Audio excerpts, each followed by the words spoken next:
Mike, turn your games down. Hi, everyone. Episode 263 of Games My Mom Found. I am Mike Albertin, and who's running around in the galaxy with me tonight? Hey, it's that other Jedi that survived Order 66, Karu Seta, Kerry Chandler. I'm Karu Seta on Twitch and YouTube. And Isaiah, nothing here to find me on. I like it that way. And welcome. And we are here to talk about Star Wars Jedi Fallen Order, developed by Respawn, published by EA, and came out in 2019. God, that feels like a long ago?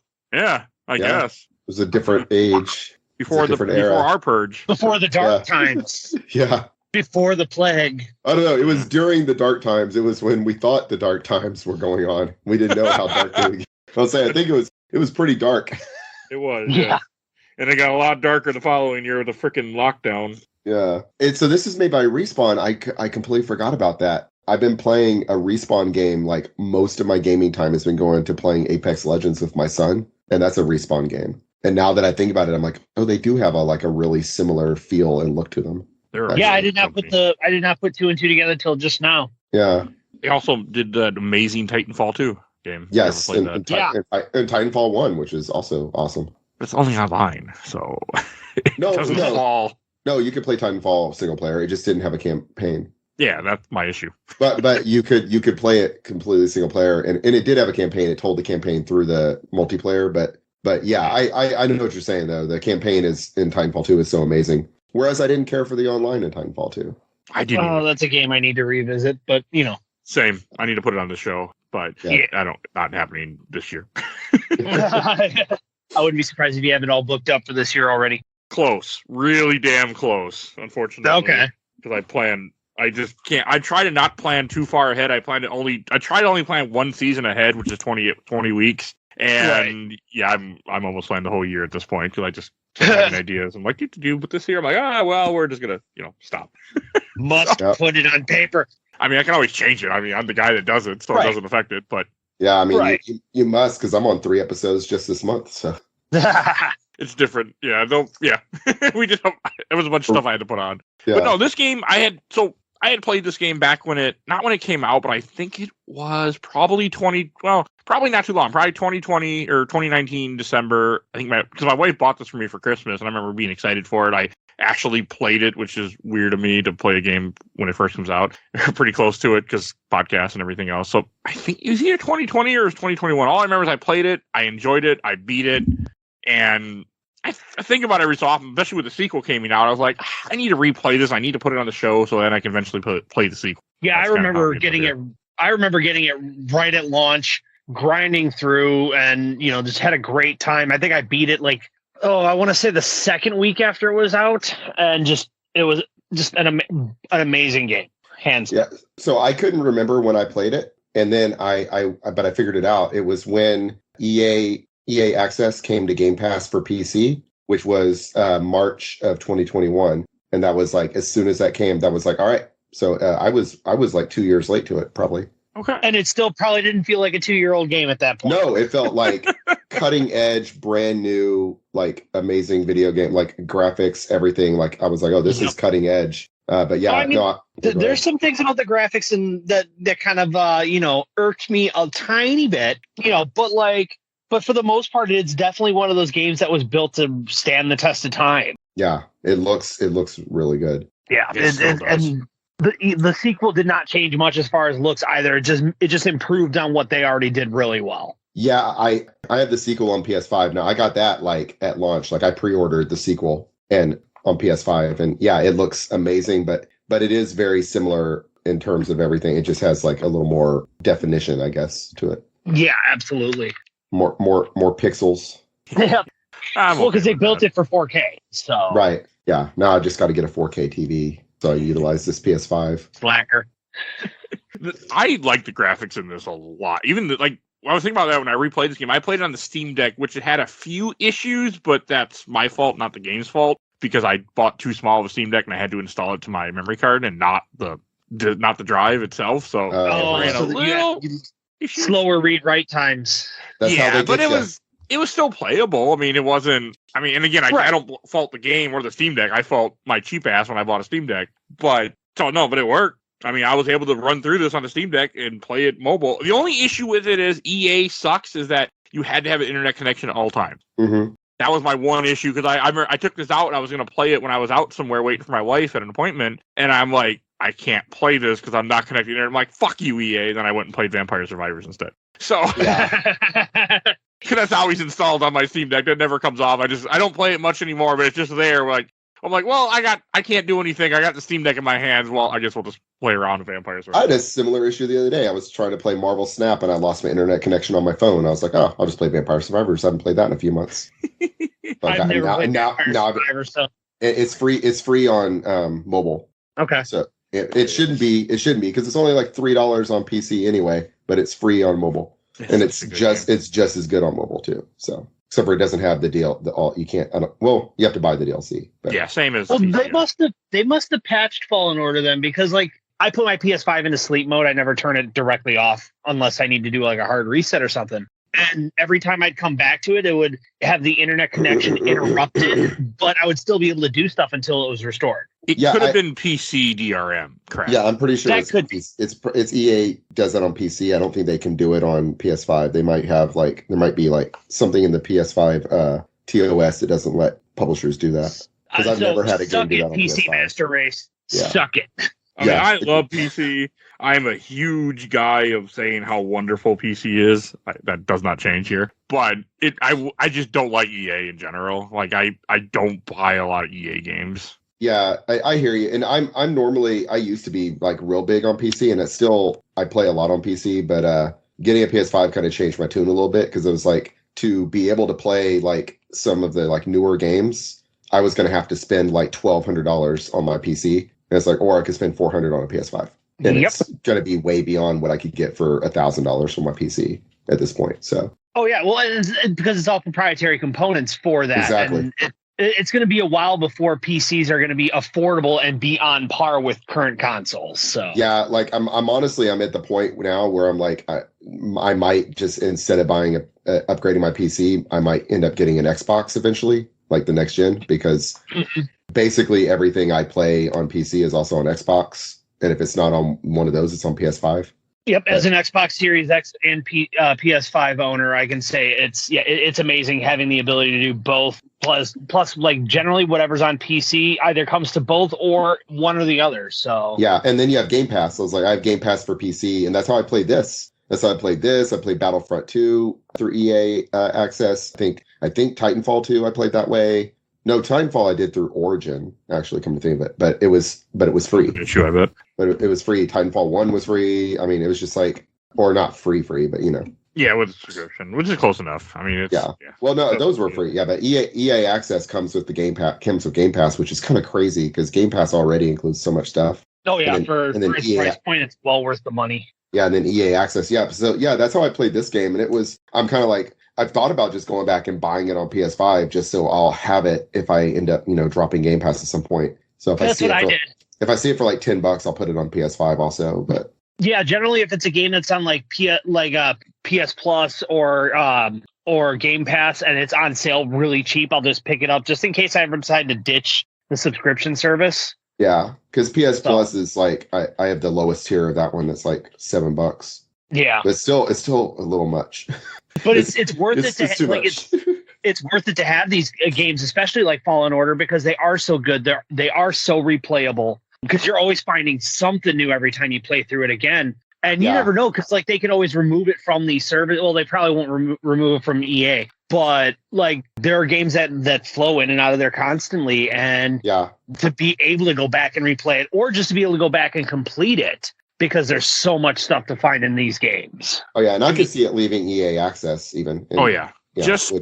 License. Anything licensed now, I'm very big about, especially because I'm mostly a digital gamer at this point. Yeah. So as soon as I see good sales on licensed crap, I buy it pretty quickly because, well, I mean, so far nothing's really been pulled that you already own except for Discovery trying to be piece of shits. Warner Brothers deleting things from existence. Westworld never happened. We don't talk about Westworld. Hope you don't want to watch that first really good season, because There's other ways. I'm not. There are. Is it off HBO Max? Completely. Why? They've erased it so they don't have to pay the actors and writers royalties when people watch it. That's the whole reason to take any of the stuff off. But David Zaslav was like, you want to watch, My 90 Day Fiance or whatever bullshit instead of Westworld by freaking Michael Crichton. Anyway, Star Wars. I really don't like that Zaslav guy after he took over. Fucking ruined WB. And he's probably making the money somehow. Oh no, he 100% making the money. I'm just hoping he just gets fired eventually. So, or the company just goes out and someone else buys it. I'm okay with that too. So, either. And then Disney can buy them, Yeah. and then they'll have all the Infinity Stones. All they need is Netflix. They gotta throw Squid Game into a bottomless pit to get Netflix, and then they've got it. Squid Game. I don't think Squid Game's ever going to let Netflix go down. No, I was naming the only Netflix show I can think off the top of my head. They don't have a whole lot left right now, so they really don't. It's sad. Disappear eventually. But like one thing I thought was interesting about Jedi Fallen Order is that it does take place in a time zone that I really love when we get content during the Empire era. So we get this is 5 years after Episode 3, 14 years before A New Hope. That's my bread and butter. That's what I love. Like the Rogue One timeline. Well, this is way before Rogue One, but put Solo, Rogue One, Andor, put stuff in this time frame. Exactly, because it's so moldable. There's so much that happens in the 19 years between episodes 3 and 4 that you can make content for a long time after that. And especially with an original story like they did with original characters. Save one original character. And the one they bring in is it's a really good cameo too. I think it was perfect. Right. I want a whole game about him, actually, honestly. Mm-hmm. Agreed. And I have to say, I'm always kind of like, as a Star Wars is my favorite like thing in culture, and I'm always though kind of banging the drum of like, give us more like stuff without Jedi. And this one, I'm like, no, we need Jedi in this one, of course, but this time frame is perfect for giving us stuff without Jedi because they're supposed to be all dead. Yep. So it's like a perfect time to give us like, I really feel like we could have like a Dark Forces, like another Dark Forces game, but like set in this time frame, because Dark Forces is after the original trilogy. But Dark Forces, there's no Jedi in the first Dark Forces that I remember. Is it the end of Dark Force? Is it Dark Forces 2 where Kyle Katarn goes to the temple and gets the powers? Or not Kyle Katarn. It's not Kyle Katarn. It's Kyle Katarn. Yeah, that's later. It is Kyle Katarn. Might be Dark Force 2. Definitely not Dark Forces 1. It's not Dark Forces 1. Yeah, but give us another like Dark Forces game. I guess that's what Battlefront, the story mode in Battlefront 2 is. I can't remember. I haven't played it in a while. I played it once, but I don't. I think it's in this Empire. It's in this Empire time frame. I don't remember exactly. But anyway, But this is like perfect fodder for storytelling because it's this like period where we know what's gonna happen to some extent. So it's a great place to kind of fill in the gaps if you do it well. And this has to me the best story of almost any like later Star Wars media. Oh, absolutely. Absolutely. And it's one of those things too, that when the game first came out, like growing up video games, obviously you see the commercials for Knights of the Old Republic and you're like, oh, sweet. This is going to be awesome. I can't wait to wave my glow stick around in a video game. Yeah. And actually have it be like a solid game because, it came from BioWare and we all know BioWare was like at that point the king of storytelling. And you didn't get your glow stick until, a quarter of the way through the game. This, you get it almost right away. Oh, yeah. And you actually feel like you're playing as a Jedi. Man, you had me going for a second. I thought you were about to say something mean about Knights of the Old Republic and we're going to have to have a fight. Hands down, one of my favorite games of all time. Yeah, okay. You're right. You that what is that planet you're on forever? You're on. It feels like Paris. Forever. Yes. Oh my God. So whenever I play through KOTOR, which I play through about the first half of KOTOR, like once every year or two, I always play with the Start as a Jedi mod. Like always. I've only not started as a Jedi in that game like twice ever because I'm like, even on my phone, the Start as a Jedi mod works on the Android version and I play it on my phone. By the way, excellent Android game by Knights of the Old Republic on Android. Hands down. Anything by Beamdog, Knights of the Old Republic, Pools of Radiance, all the old Baldur's Gate 1 and 2. Baldur's Gate 1 and 2, all those. Beamdog is like they are like, what is it? Is it Blue Point who does the really good remakes for consoles that did Demon Souls? Yeah, they're like the Blue Point for mobile. I haven't played one mobile game, sir. I'm already too up with that. But yeah, getting back to my point, this allows you to start playing as a Jedi and you actually feel like you're playing a Jedi. You whip out that light, and when you find, and it's pretty cool because you don't whip it out right away, but when you do, it's like feels really good. It's like a holy shit nerdgasm moment. It is. I also never noticed until today. I was watching some YouTube videos. When he does the force pull and saves his friend, there's a Imperial droid right there on screen watching him. Yep. I never caught that. Yep, that's how they know. I was like, okay, exactly. I was wondering how they knew when I first did this. And again, it's the little details that Respawn put into it. Yeah. Like, this is a game where it's like, this is not a game that was like made by like a committee of like executives at Disney or something. Like it often feels like the movies and TV shows feel like they are. This is like Star Wars nerds designed this game. There's so many little details. Yep. And it feels like Star Wars. I don't care if it takes them another 4 or 5 years to come out with the sequel to Survivor. Like, take your time, because the job they did with Fallen Order and then following it up with a phenomenal sequel, I'm really looking forward to what they have in store for the third installment. It's like, and Fallen Order really sets the pace. Yeah. They definitely. I mean, they can. I just want this same team to keep making games, even if they don't make another Jedi game. I just want them to keep making games. I want to play anything they make, even if it's not Star Wars, because it's so well designed. It's so beautiful. There's so much love and care put into it. And like we were saying, the story is like, I mean, literally, I'm like post 1980s Star Wars stuff. It's like this game. I mean, I would put it below. I'd say like it's Rogue One and then Fallen Order. And then, I mean, honestly, in terms of story, like it's above like any of the newer movies, which I like a lot of the new movies. But I mean, I put it over Solo. I put it over most of the Mandalorian, even though I love the Mandalorian. I think the storytelling in this one is so good. Yeah, it is. It's a really good story. We get stuff we really want. We get Inquisitors, which I still will never forget when I first watched Rebels randomly, and all of a sudden the Inquisitors were introduced, and I was like, "Damn, this is cool." Were they introduced in Rebels or in Clone Wars first? They're in Rebels first. Rebels first. Okay. Yeah. He fights the Grand Inquisitor in season 1, and then that's right. Introduce the two others, and then they're in like the last season of Clone Wars. Is that right? No, they're not in Clone Wars at all. Come out until after Order 66. Like they were not a thing until after the Jedi were first. Yeah, I figured they're mostly former Jedi that were. Yeah. Or at least Force sensitives that could be manipulated. Yeah. But some Jedi did turn into Inquisitors, but it's one of those things where that is your main villain of the game, and the fact that they were able to introduce a couple of Inquisitors that really, and they both had their own personalities. Really gave you that challenge.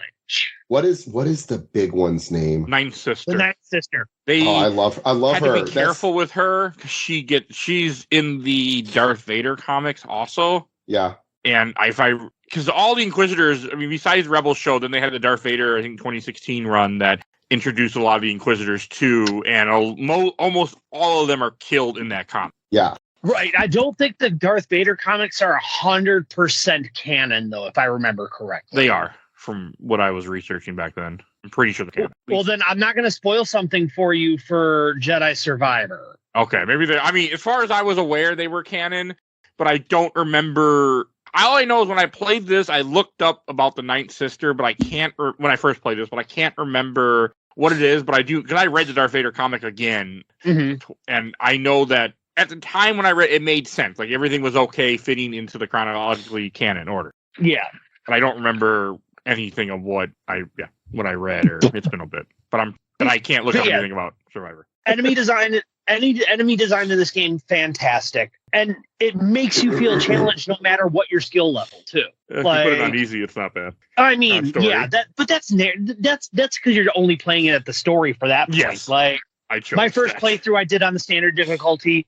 This playthrough I did on was a Jedi Master, not Grandmaster. I'm not punishing myself like that ever. But it's one of those games where no matter your skill level, you're gonna be challenged.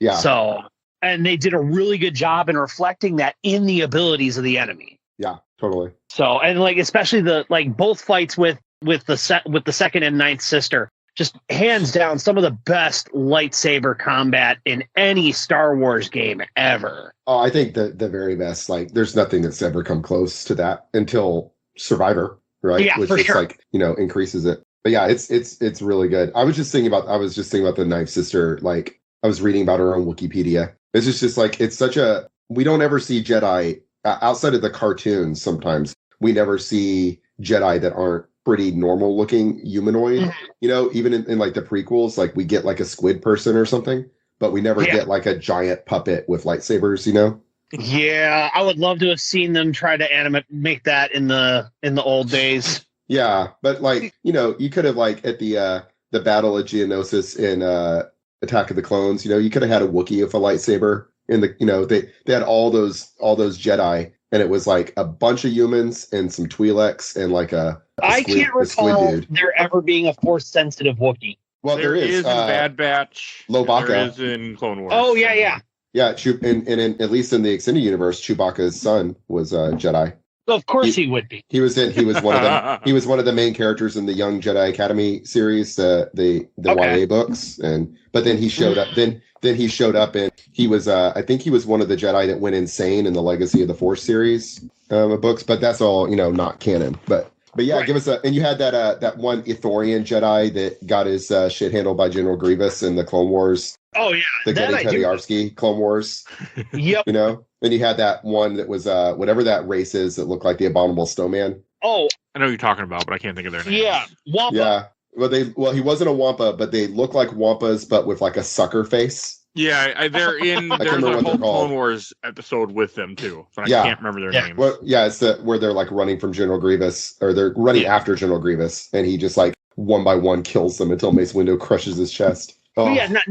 But yes, seeing a non-humanoid Jedi or Force user in general, like that was amazing. But it was not characteristic of the Empire, because the Empire, canonically, are very, very like they'll have Zabreks in there, they'll have Twi'leks and stuff like that, but they're not held to the same level as like a traditional human would be. Oh yeah, I mean, in the extended universe, it was like a really big deal that Thrawn was. Exactly. Because he's a Grand Admiral, because they don't make non-humans. They don't even make them like officers. They're like working. But I think in this case, they took like a powerful Force user and tortured her until her mind broke. Mm-hmm. So it's like a different situation, That's generally what they did with the Inquisitors that didn't sign up to directly be Inquisitors. Right. I think that's I think that's like all of them, isn't it? Yeah. Pretty much. Yeah. Well, no, a couple I think were Grand Inquisitor was completely. Oh, a couple of them just signed up for it. Yeah, that makes sense. Because he's a piece of shit, but but I like the second and ninth sister for sure. They were torture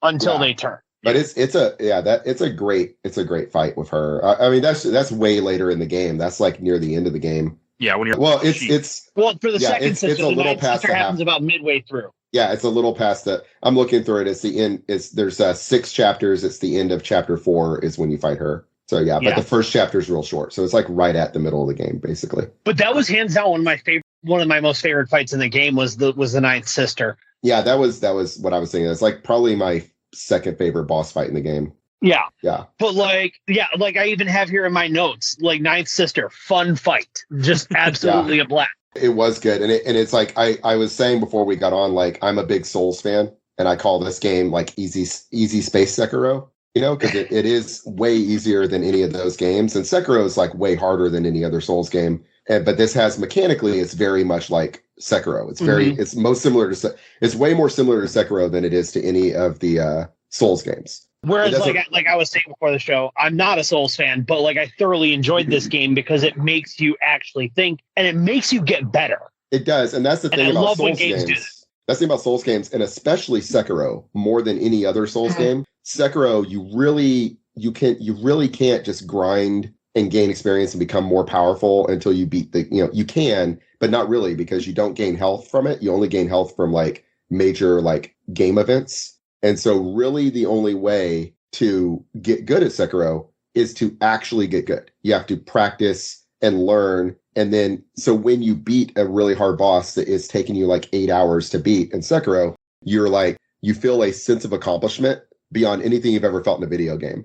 And it's like, because you don't feel like, oh, I just got lucky, or, oh, I just leveled up until I could beat it. You're like, no, I played this. I got good at it. I'm legitimately better at this game now than I used to be. And that's why I beat it. And that's how this game is, but it's way easier than that. So it's not as intimidating. Plus this has difficulty modes also, right? Yeah, this has a ton. Yeah, I played it on story. Which is something I know it's blasphemy as a Souls fan. I think all the Souls games should have, because I think everybody should be able to experience those games and enjoy them. And as it is, Sekiro is just absolutely not playable if you're not willing to beat your head against it and get good. It's just not playable at all. Like, and you can't even see it. You go play, what is it, the Ghost of Tsushima, and get your weeb fix from that, because Sekiro, and that's not fair. Like, they should have, an easy mode or story mode. But my point is this game is like Sekiro, but it's way easier, and it's got the Star Wars thing, but it still has that sense. Ninth Sister, it took me like 7 or 8 tries, and it wasn't like luck. It was like I was learning her moves, I was learning her tells,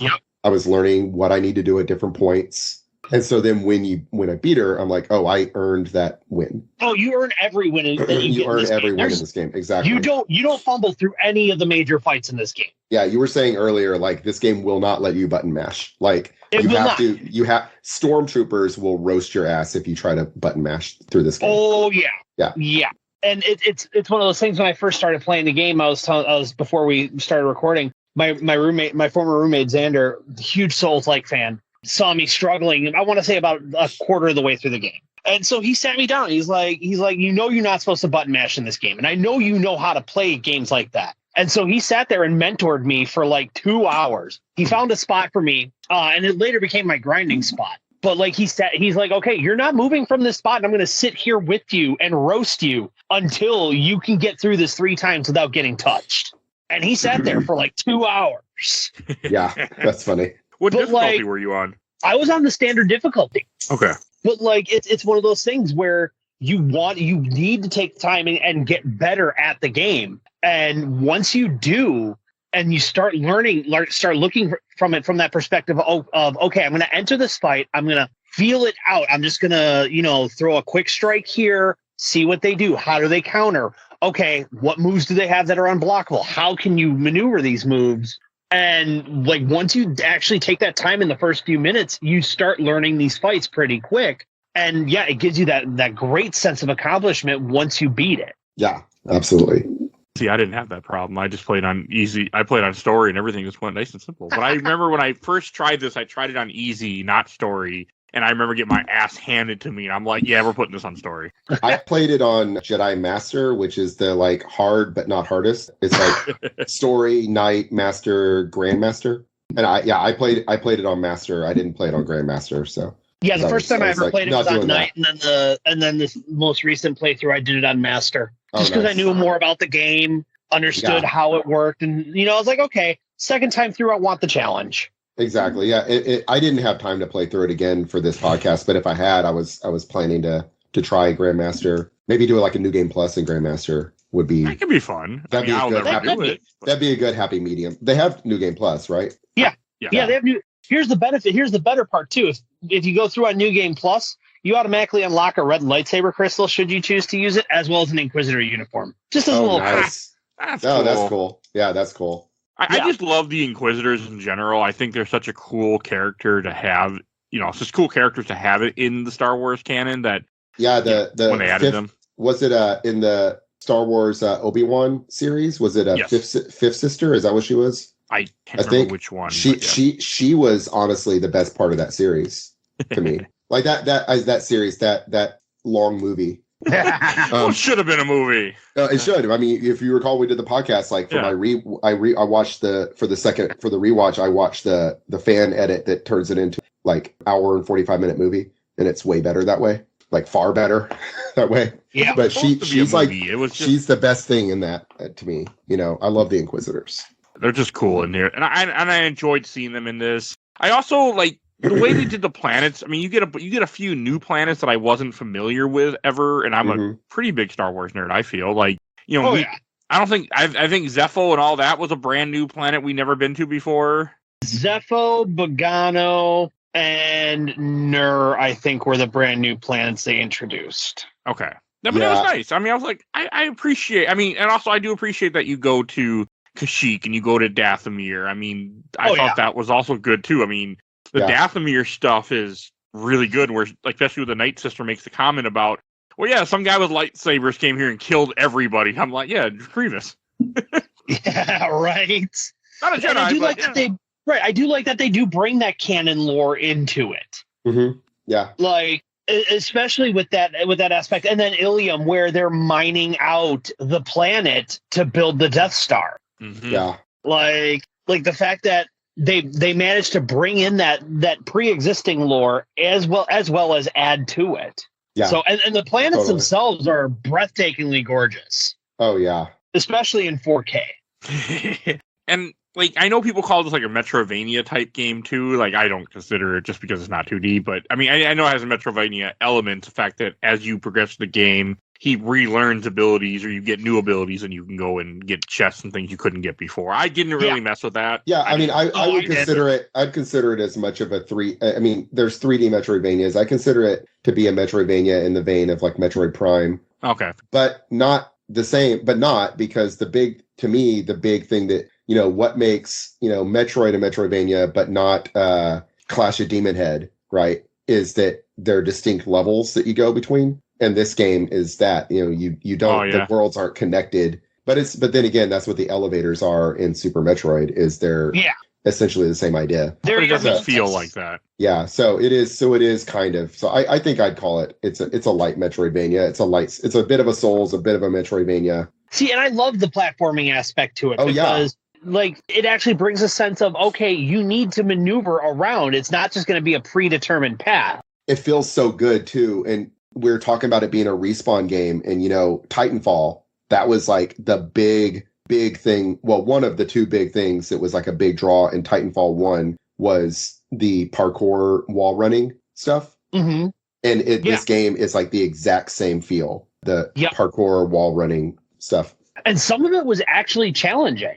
Oh, yeah. Yeah, no, it is. And it's also good, too. It was way more challenging than the combat. That's what I say. Like, I say easy space Sekiro. The combat is way easier than Sekiro or Souls game. The platforming is difficult, but not in a way where, like, the platforming Metroid Prime is difficult because the game was made in 2001, 2002.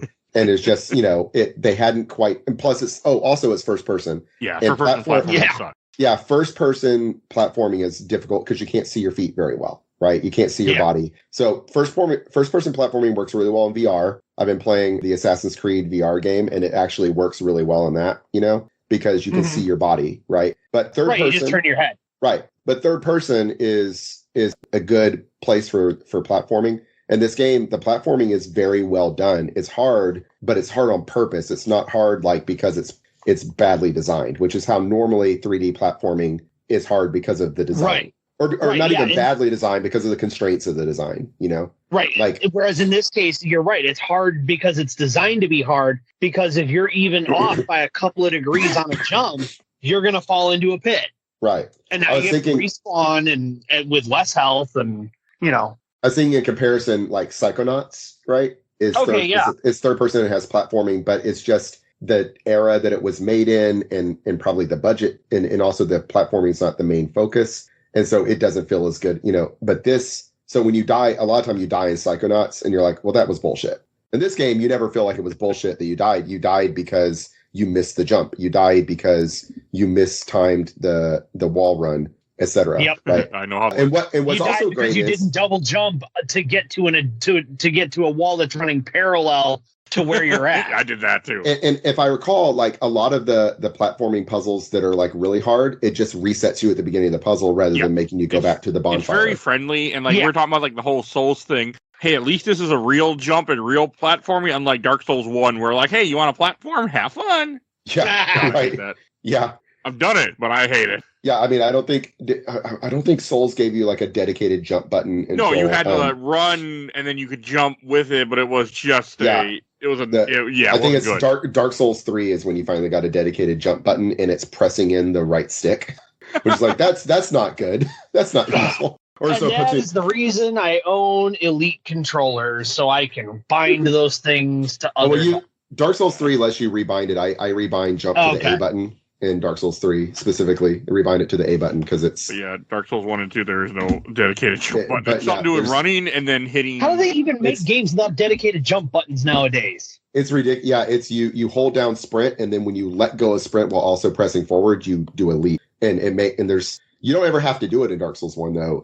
It's only for, like, shortcuts, but still. But yeah. And secrets. So, yes, and secrets, right. But this one, I was thinking, like, the sliding puzzles. There's ones where you slide, and they're hard. They're like fair version of like the Battletoads speeder bike level, where you're just like it's rapid fire. You've got to do it, and there's some of them you're not going to make it the first time, almost definitely. But it just resets you at the top of the ramp. It would be what a Souls game would do is it would put you back at the bonfire, and also you lost all your souls. Yes, right. And this one it only puts you back at the bonfire then, and also what this game does, which is really forgiving, is what Bloodborne does, which is where whoever killed you, well, Bloodborne, your souls land and then someone will pick them up and you have to go find the person that picked them up. I think this one, it's whoever killed you is holding them. And when you kill them, no, you don't have to kill them. As soon as you hit them, you're fully reset like you never died. Not only fully reset, it heals you.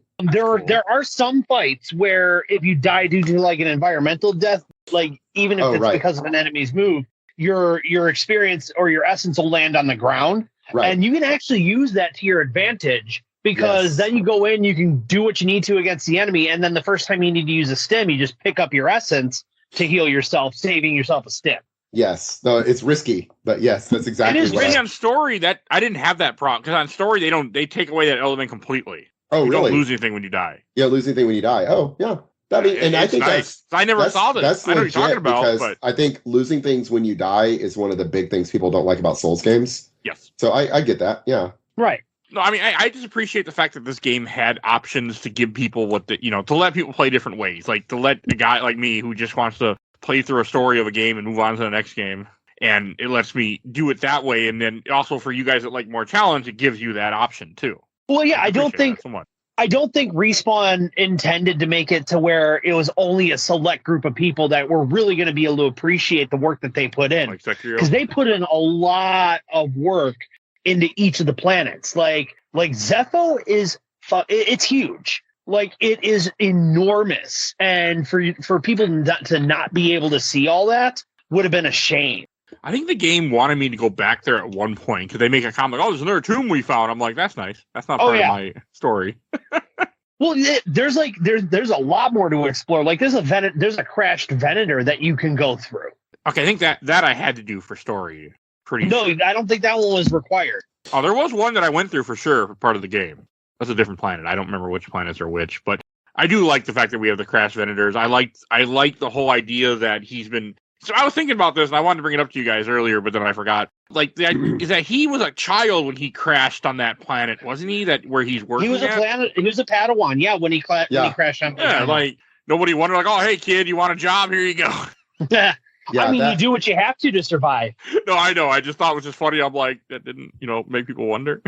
Right. Yeah. But go ahead. No. You go. So for him to be able to survive at the age, because a lot of people are estimating he was like 12, 13 years old at that point. For him to be able to survive without any adult supervision in what is one of the most chaotic periods of Star Wars history, and that a chaotic period that becomes an oppressive period nonetheless, for him to be able to survive just really is an attribute. Like it's an attribute and a huge accomplishment for Cal. Yeah. Which is one of the great things that I love about his character is he's not some whiny little brat. Yeah, he's not a whiny brat growing up on a moisture farm, No, which is nice. I am through some shit. I have one issue with Cal. It's completely a personal issue. I do not like that actor's face for some reason. Oh, I love Cameron Monaghan. He's a great actor. But I don't like him in here because all I see is the Joker from Gotham, even though I know he's not really the Joker, and that's a whole other conversation. But, that's right. He does play that. I don't know. He's a great actor. He does a great job in this. There is just something about him as a Jedi that I just don't like, but that's not.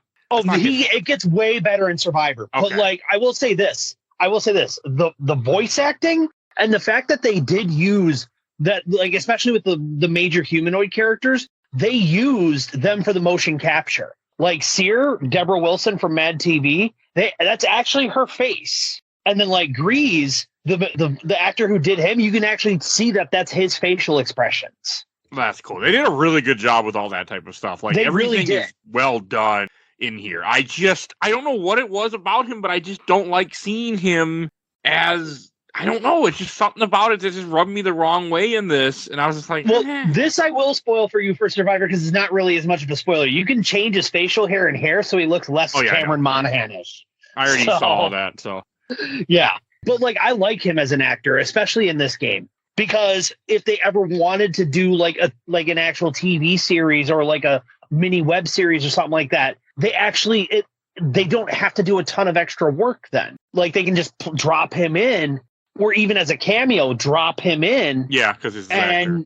Exactly. So I appreciate that fact too. Like I look forward that we get one more game and we get a trilogy, and then it wraps it up that he's somehow in the canon. Like, he's not there's a reason where he is during the events of Star Wars. That is kind of the issue with any of these games. Is like, where are all these Jedi?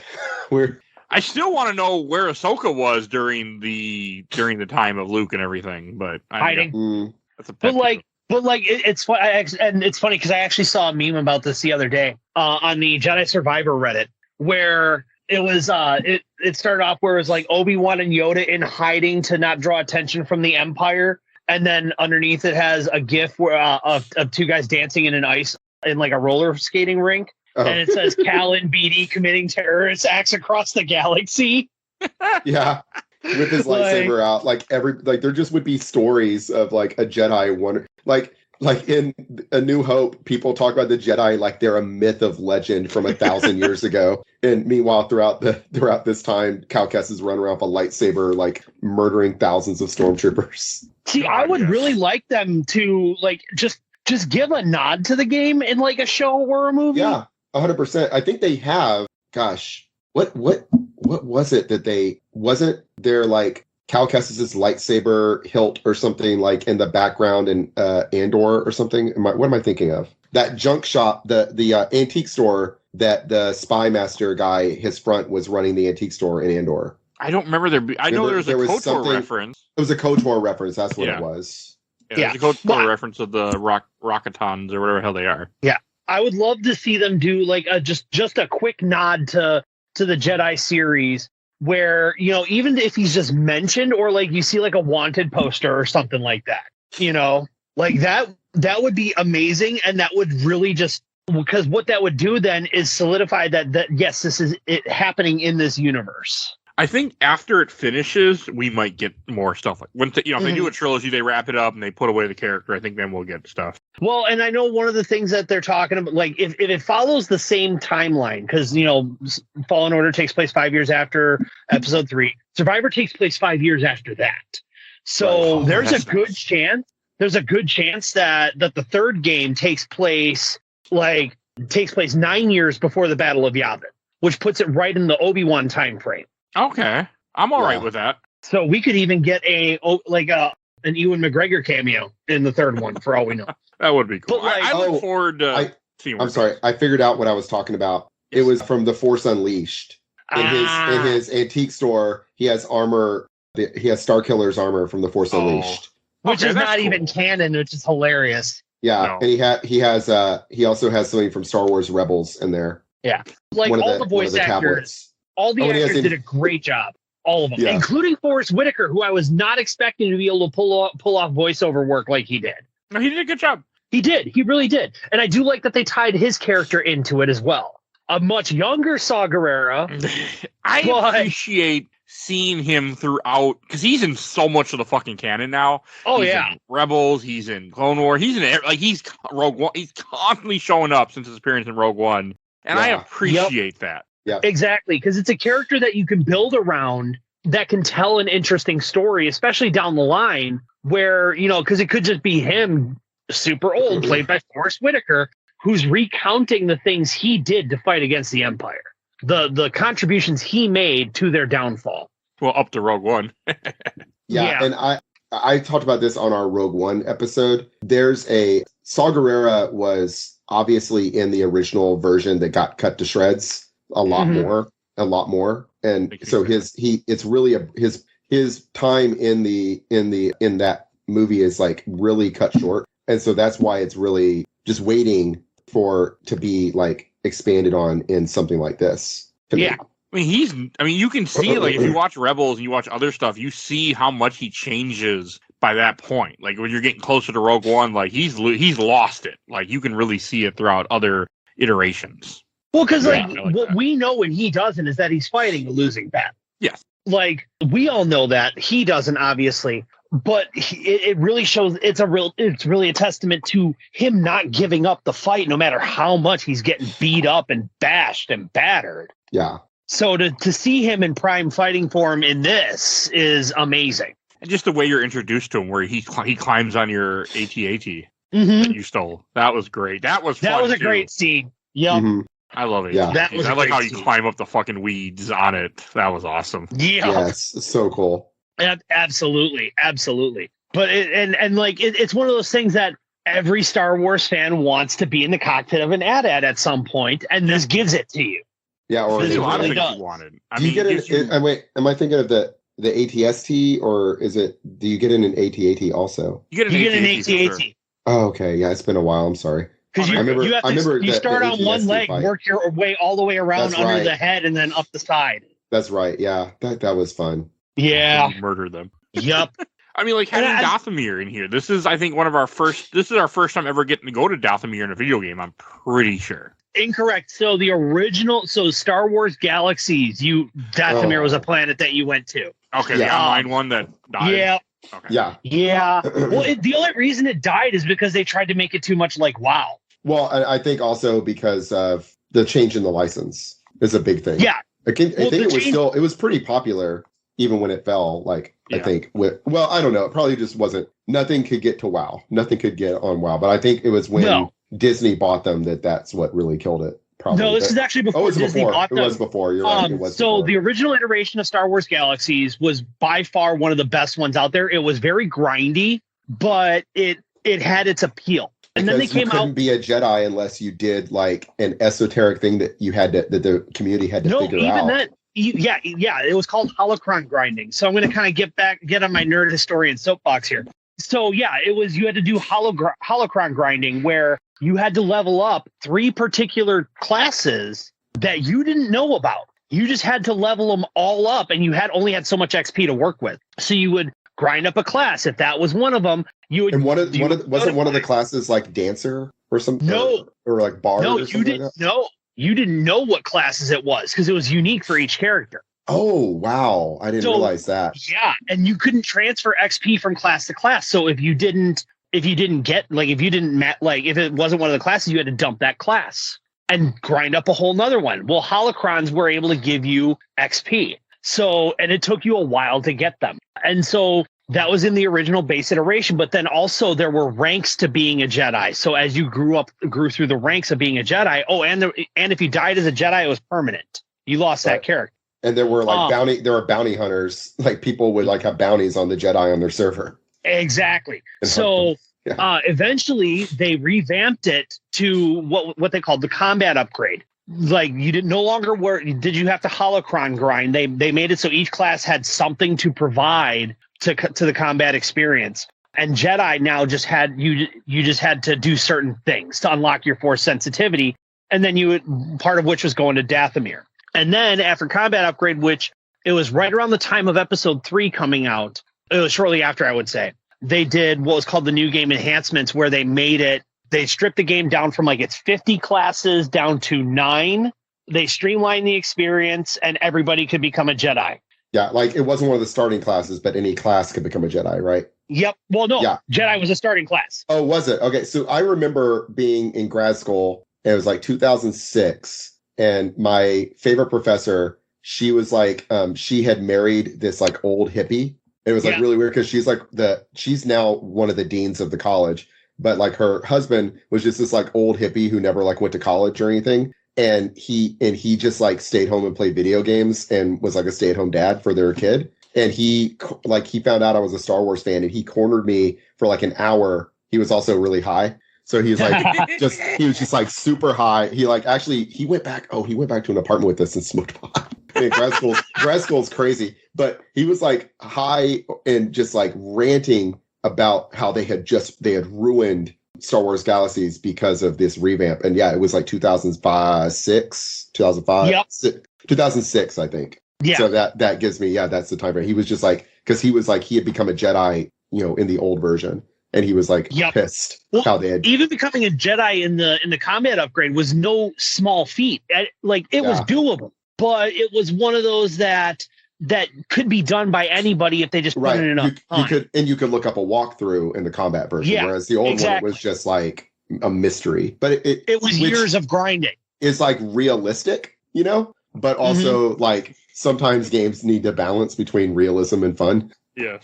Yeah. Sure. But yeah, no, that's really cool. But that's why Star Wars Galaxies died. Yeah, was because. But that was also the first place we got to go to Dathomir as a planet.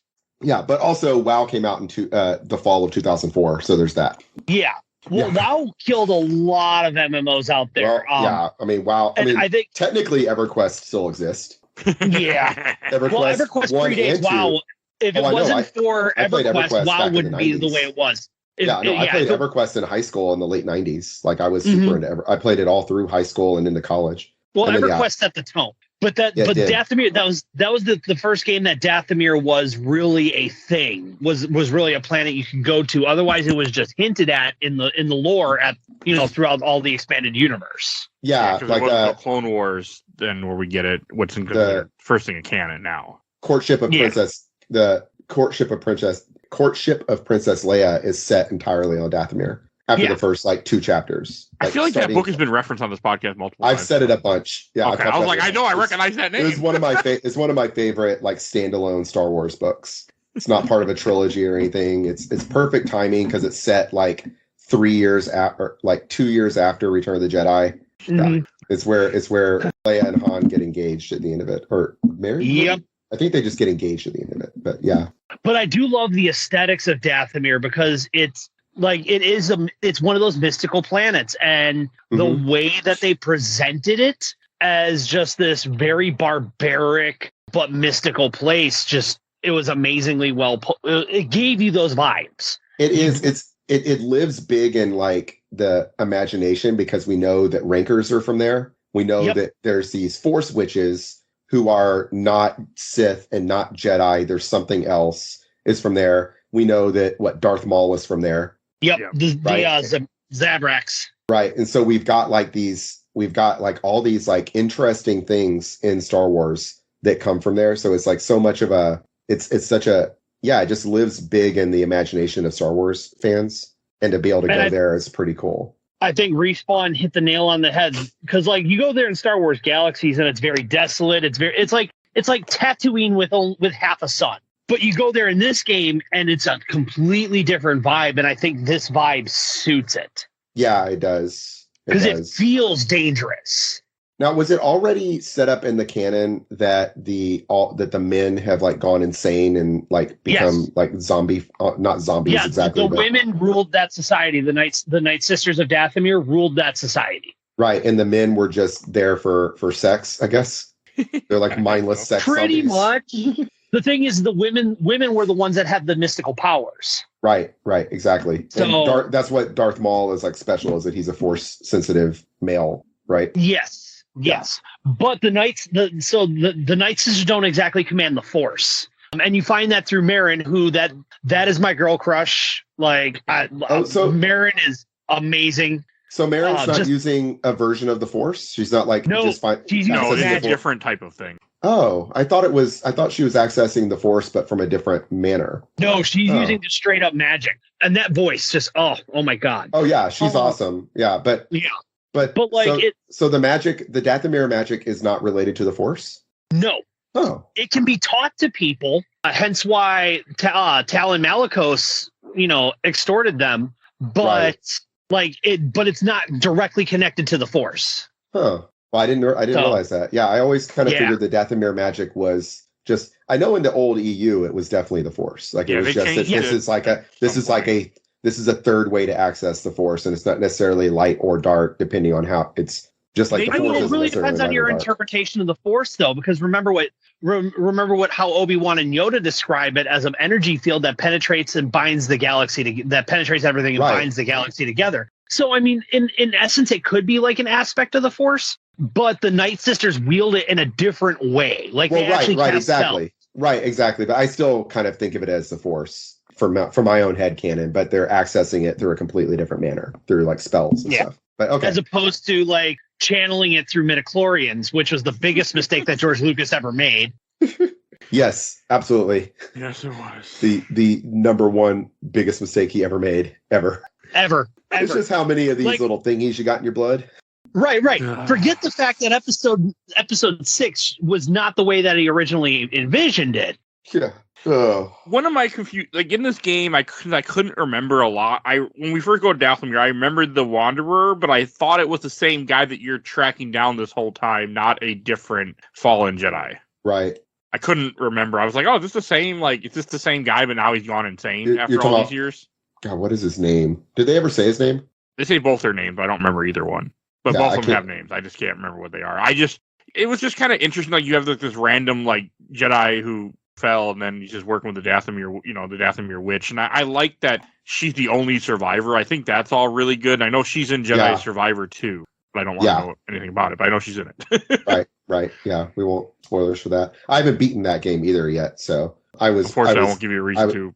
was until playing the end of about. this year, maybe. Yeah, I was like halfway through it, maybe not even halfway through it when Tears of the Kingdom came out, and I just never got, and I dropped it for Tears of the Kingdom and just never went back to it because Tears of the Kingdom went to Final Fantasy 16, went to Diablo 4, went to Baldur's Gate 3, went to Starfield, and so on. So I just haven't.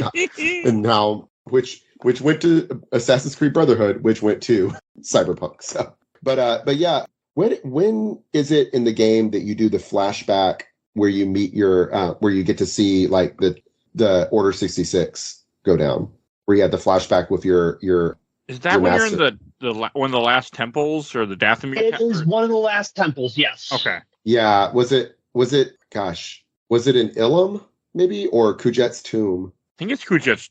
Oh wait, I don't remember. Yeah, I can't really remember. Neither do I, and I just got done playing the game like 2 weeks ago. I don't remember either.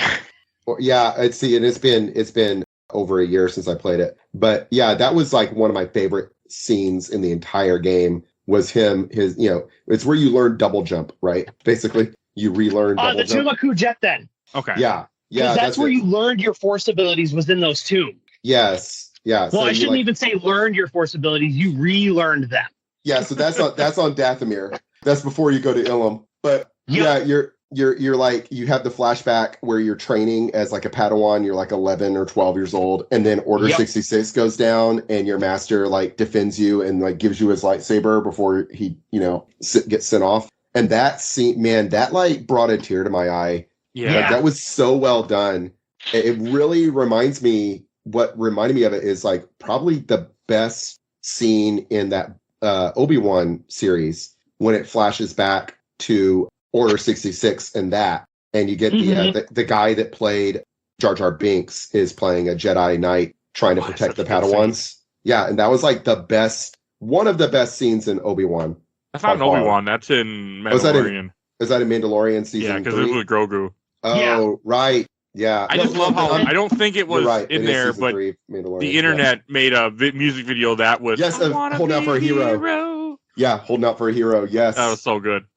What I love, I just want to real fast segue or sidetrack. Holding out for a hero, right? Is always done to these amazing montages. But do y'all remember the original time that what that song was written for and the scene that it was for? No. It was Footloose when they're playing chicken with tractors.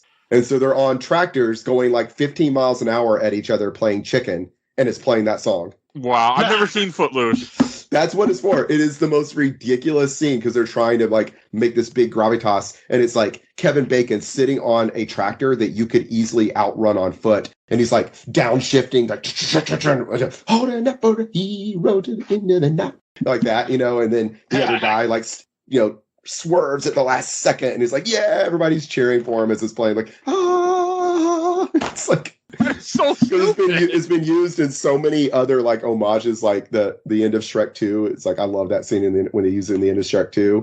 and it's Angela Lansbury singing it. It's so good. But anyway, I'm sorry. I just was thinking about that. I never knew that's where it originally came from. It was made. I mean, I'm pretty sure the song was written for that movie. It was on the soundtrack for Footloose, and it was it's the dumbest scene. One of the dumbest scenes in a truly stupid bad movie. Footloose is fucking garbage. I'm sorry. No, that's fine. I've never seen it. It's on my list. We had such low standards for movies in the 80s. I mean, there's good ones. There's good ones. There's Jaws and, so on, and, Return of the Jedi and so on, but still. It's the 80s. What do you expect? Like, you were coming out of the biggest drug use era up to that point. Yeah, everybody was wrong. Like, all those like hippies were now like in their 50s and burned out. Like, it's a town where no one can dance. Kept making dances. Right. Anyway, I'm sorry. So, yes, good. I like the flashback to Order. Anytime I get to see a flashback to Order 66 and see some Jedi not just get massacred like children. Yeah. Because in freaking, like, seriously, in Attack of the Clones, other than Obi-Wan, no, not even Obi-Wan, other than Yoda, the only person who even somewhat puts up a fight like they're actually a Jedi is George Lucas's son, his like 12-year-old son. He's the only one who seems to actually be able to handle himself at all against some fucking clone troopers. Was that the one that was on the landing platform by? Yeah, that's his son. That's George Lucas's son. Saves Jimmy Smits, takes out like 5 clone troopers. Yeah. And if he wasn't trying to save Jimmy Smits, he would have fucking gotten away and been Cal Kestis. because he had to save Bail Organa so that the timeline could be secure, and so he had to die as a canon event. I don't think they would have killed Bail Organa though, would they? Because he was a senator. Oh, they were because he was sympathizing. Yeah, no, they were sent to arrest him. When he ran, they started shooting at him. So yeah, they were going to kill him. See, I try to forget that movie because I don't like that movie. So that's one of my outside of Empire. That's one of my favorites. Yeah, I mean, it's kind of like unrealistic that he was alive at the beginning of A New Hope, because that's the guy that the Emperor would have had assassinated like immediately. Mm-hmm. Oh god! Like, this guy's. If anyone's going to start a resistance, it's the King of Alderaan. I remember when we did New Hope, and I remember asking like, "Oh, where's Bail Organa?" You're like, "He's on that planet." Yeah, he was on the one that got blown up. And there, he's Stardust now. He's everywhere. Right. Another thing I want to bring up with this game too, like when you got the Order 66 stuff, that was good. I also like that we get our first ever. Oh god, what the hell is that race? Lisette? Yeah. Oh, for Grease? Yes. Yeah, because we don't. Yes. I mean, that race wasn't introduced until Rebels, so it's nice to see another character of that race. Are you talking about the pilot? No, the Jedi. Oh, the Jedi. Oh, the Jedi. The Jedi that chained Cal, whatever he's called, a Lysette or. Oh yeah. Jal Taparo. Yeah, because he's from. I mean, the Lysettes were first introduced in Rebels with. God, what the fuck is his name? I know this. I can't think of his name. I just watched Rebels not that long ago too. Yeah. Well, that guy. People know what I'm talking about are yelling at me currently. That guy. And yes, I appreciate that they had a Lysette Jedi for the first time or whatever that race is. Like that was just nice to me. Right. And I really appreciated that. I do like how there's a Final Fantasy IV moment in here where Eno Cordova. No, that's not. No, Eno Cordova's. Never mind. Forget that. Yeah, that was Ciri's mentor. That's her mentor. I'm trying to remember his name. I cannot remember Cal's master's name. Jaro Tapal. Oh, T'Pol, there you go. Yeah. I mean, it's only on his lightsaber parts. That's right. But yeah, like that's another thing I really love about this game. Customizing your lightsaber, and you actually see it like that in the game. Yes. Oh, I love that. And now I remember what you're talking about. What's his name? Is it Zeb on Rebels? I don't remember. It's been a while since I watched Rebels. Like, it's one of those that I should probably go back and rewatch.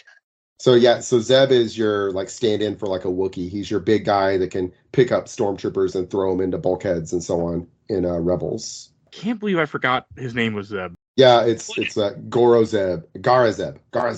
Yeah, but I've watched a lot of Rebels. I actually own a Disney Infinity toy of Zeb somewhere around here. Yeah, it's a cool. Lasats are cool looking, and having one as a Jedi, that goes into what I was talking about the other day. It's only in the video games and the cartoons that we really get to see like some like non-standard. I mean, they're humanoid, but if he was in a movie, he'd either be CG or he'd definitely be CG, or if he isn't CG, it'd have to be like a big guy, like what's his name that played Darth Vader? David Prowse. Yeah, it'd be like David Prowse or or God, I had the name of the guy that played Chewbacca in my head, and I lost it as soon as you said David Prowse. Peter Mayhew? Yeah, I know. Peter Mayhew. You'd have to have like a Peter Mayhew or a David Prowse. Or now you'd have, you know what? You would have Batista play him probably. Oh, yeah. Probably big, tall, or The like, Rock. muscular. Yeah. Batista or Batista. You could just have those two and John Cena all play a race of Lisettes. Yes, I mean, I could totally see like a funny like a funny little like Easter egg thing where John Cena, Batista, and The Rock all like walk by as Lisettes. They shoulder, you know, Cassian Andor out of the way as they're walking by. You know, they wouldn't though because The Rock doesn't like to share the spotlight with other wrestlers. So no, he really doesn't. He's kind of exception famously he made a secret asshole. So. The one exception he made was with his distant cousin Roman Reigns in one of the Fast movies. Yes, yeah. Like, but that's because they're actually related by marriage. So yeah, the Rock I think is one of the people he's been the best at hiding that he's kind of an asshole in real life. Yeah, and definitely. There's no universe where he didn't vote for Trump. But anyway, That's all I'm going to say about. I'm going to stop besmirching The Rock. I probably just lost you 50 subscribers. I highly anyone who listens to the show at this point, they know what they're getting. It's fine. He'd be a cool Lasat though. But yeah, I love that training sequence and him. Yeah, when he gives you the lightsaber and after he's been shot like 70 times. Yes. Oh, it's like so good. Like it's seriously. His block meter ran out. Yeah, I mean that's what happened. He ran out of stamina. Right. But I do like that they brought that into the game, showing that Jedi can't sit there and keep it up forever. Right. This isn't the prequels where they're just twirling around endlessly, like just easy. Well, I'm sorry, the first two prequels where they're just, or I guess just the first one, right? Because I want to say like a few of them get murked in the Battle of Geonosis. They lose a decent amount in that, and they just like all get their shit ruined in Revenge of the Sith, but. Oh yeah. Except for George Lucas's son and Yoda, who's just fucking stone cold. No, he's not stone cold. I'm sorry. He goes like savage beast and is like leaping on clone troopers' chests and burying his lightsabers in their throats and shit. Yeah, it's man. God, I hate how they treated Yoda in those movies. Ugh. You are right, Kerry. I looked up the Footloose holding out for a hero. It's that. God, this is stupid. Just a very slow game of chicken on tractors. And I don't think it's supposed to be funny, but it's really funny. Maybe it's ironically funny is what it is. Yeah, I'm not sure if it's supposed to be, but it is very much so. Oh my God, this is so stupid. I'm just watching the two tractors are coming towards each other. People are cheering and running alongside, and they're just slowly going towards each other. This is so stupid. Oh my God. Okay. I never knew that's where that song came from, but okay. That's a great song, but this is fucking terrible. It's trying to make it look epic too, like you said, he's shifting gears and everything. Oh my God, so fucking stupid. All right, enough of that. I was just like, what? I mean, because I didn't believe. I was like, okay, I'm curious now, and I'm like, wow, this is worse than he described it. So words can only do it so much. Can only do so much to prep you for that scene. Go look it up, people who are listening to the episode who didn't know that existed like me. It's worth looking up on YouTube, and then you got it. That's why you got to have old people like me on the podcast so I can talk about the 80s. I was alive in 87 and then on. I was born in 84, so. Oh, okay. Yeah, so I'm 83, so I'm not that much older. I just don't watch. I didn't watch a lot of. I've never seen Goonies. I've never seen a lot of 80s movies that I probably should. You need to fix your life right now, Mike. I know. After we're done recording, you need to go and watch the Goonies. I'm not going to, but I know I need to. I'm going to save it for when I record about it at some point. Okay. Well, Kerry, just be ready because when he does watch it, I have a feeling Mike's going to be running around for like 2 weeks after. Hey, you guys! I don't think I'm going to like Goonies, but that's fine. Yeah, I don't know if you don't want to have me on a Goonies episode because I that is one that I didn't see till I was like in my late 20s and I fucking hated it. I would probably have loved it if I some gems. Yeah, I probably would have loved some gems. Big Trouble in Little China. Yeah. I love Big Trouble in Little China, by the way. It's a great movie. Speaking of that stuff of the 80s and all that, I wanted to correct one thing I said earlier about Andor. I mentioned the Star Wars Force Unleashed cameo. There are like 5,000 things like that in that show. Andor is filled to the fucking gills with them. And every time they go to the antique shop, you see new stuff. There's like 7 Force Awakens references. There's a freaking Kali stones from Temple of Doom. in the background Oh, that's in that cool. shop. Not to That's mention cool. Indiana Jones whip. There's a Sith holocron and a Jedi holocron sitting side by side on a shelf. Yeah, there's a bunch of stuff, but no references to this game. Oddly enough, No, it's Would have thought- probably too would have newer. thought They don't that- know what to. well, you would have What thought to do, one yeah. of them would have been wearing his poncho, one of his mini ponchos that you unlock. we should mention that, by the way, that this game has so many unlockables, and almost all of them are purely cosmetic. Oh, absolutely. Like you do have health sims that are unlockable. Yeah, And then and health and force upgrades. Right, but most of what you're finding in chest are a new poncho or a new like little piece to put on your lightsaber that just makes it look pretty. But my favorite pales compared to Survivor, where you're finding hair styles. Yes. Like Yes, you're in this chest, I found a mullet. right. I kind of wish that we would have had some Zelda moments when like Cal is opening those chests and finding like hair and beards, you know? Yes, and have him hold it above his head. It's like a little like floating, rotating like 3D model of a mullet Yeah. just floating above his hands. Or it's just his head with a mullet, Yes. you know?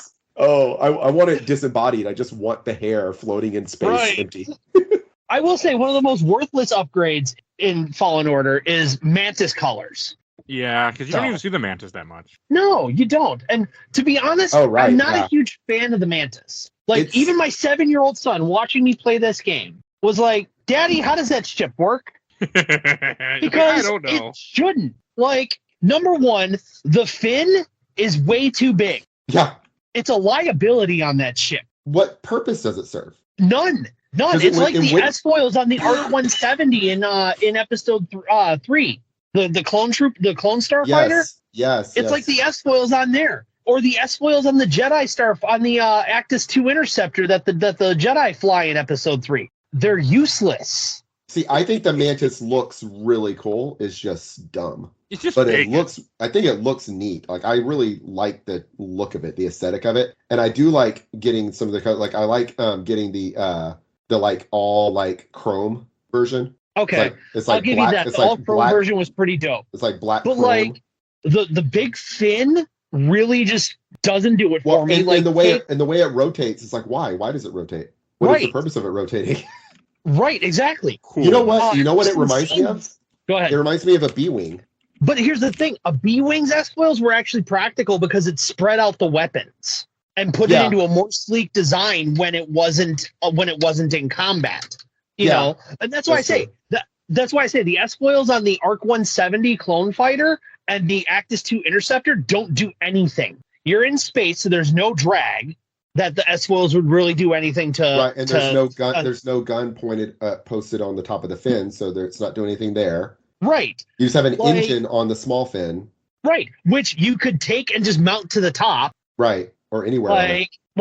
I think the Mantis, like aesthetically, it works as far as the body goes. The interior could have been way bigger. That was a bit kind of a gripe of mine. But is it cool-ish? But a lot of it's just useless. Yeah, I was like, I have a Lego model behind me of a ship that I don't know what it's from.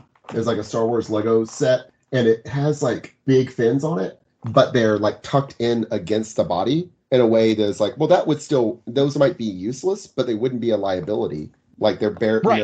I can't remember what ship it is, but it's like it has like three like big fins. Is it the Imperial shuttle? No. But either way, the big fin on the Mantis is pointless. And it doesn't even look like a Mantis. But then again, the Millennium Falcon doesn't look like a Falcon. So No. I was thinking about it. I was like, you have the Ebon Hawk in KOTOR, and it looks like somebody like took a Millennium Falcon like Lego set and rearranged the pieces a little bit. yep. And you have the the Outrider. Is that Dash Rendar's ship? That's Dash Render. And that's just another version of Millennium Falcon. And so I guess this time they're like, all right, well, we've got to make a new ship that actually looks like it's not just another Millennium Falcon. And so Right. they just designed something completely just bizarre and not at all Millennium Falcon. Right, and then just threw a giant ass spin on top and said, "Yeah, we're good." Yeah, I know it's not. But we haven't talked about the best character in this game. Agrees. Oh, BD1. Oh, I mean, he's all right. I love that. No. I like that little droid a I lot. love BD1. BD1 is awesome. He's one of those characters that steals the spotlight, even though he wasn't intended to. Droids are just fun in Star Wars, no matter what. So I will say this though: when you get captured and put in a jail, I miss the fuck out of BD1. Oh yeah, you do. Same. He's the one who heals you. And no map, Right. nothing. No map, Yeah. no heals, no chirps. I'm like, I miss my little buddy. I miss my lightsaber too, but I miss my little buddy. Yeah, yep. And you know, Like he's he is well, you were saying like we all love a little droid. Like I was thinking of who he reminds me of is in the worst Star Wars movie ever, that little one that talks. They look very similar. They're different, but they have like a similar vibe to me in terms of their look. You're talking about the little green guy from Rise of Skywalker, right?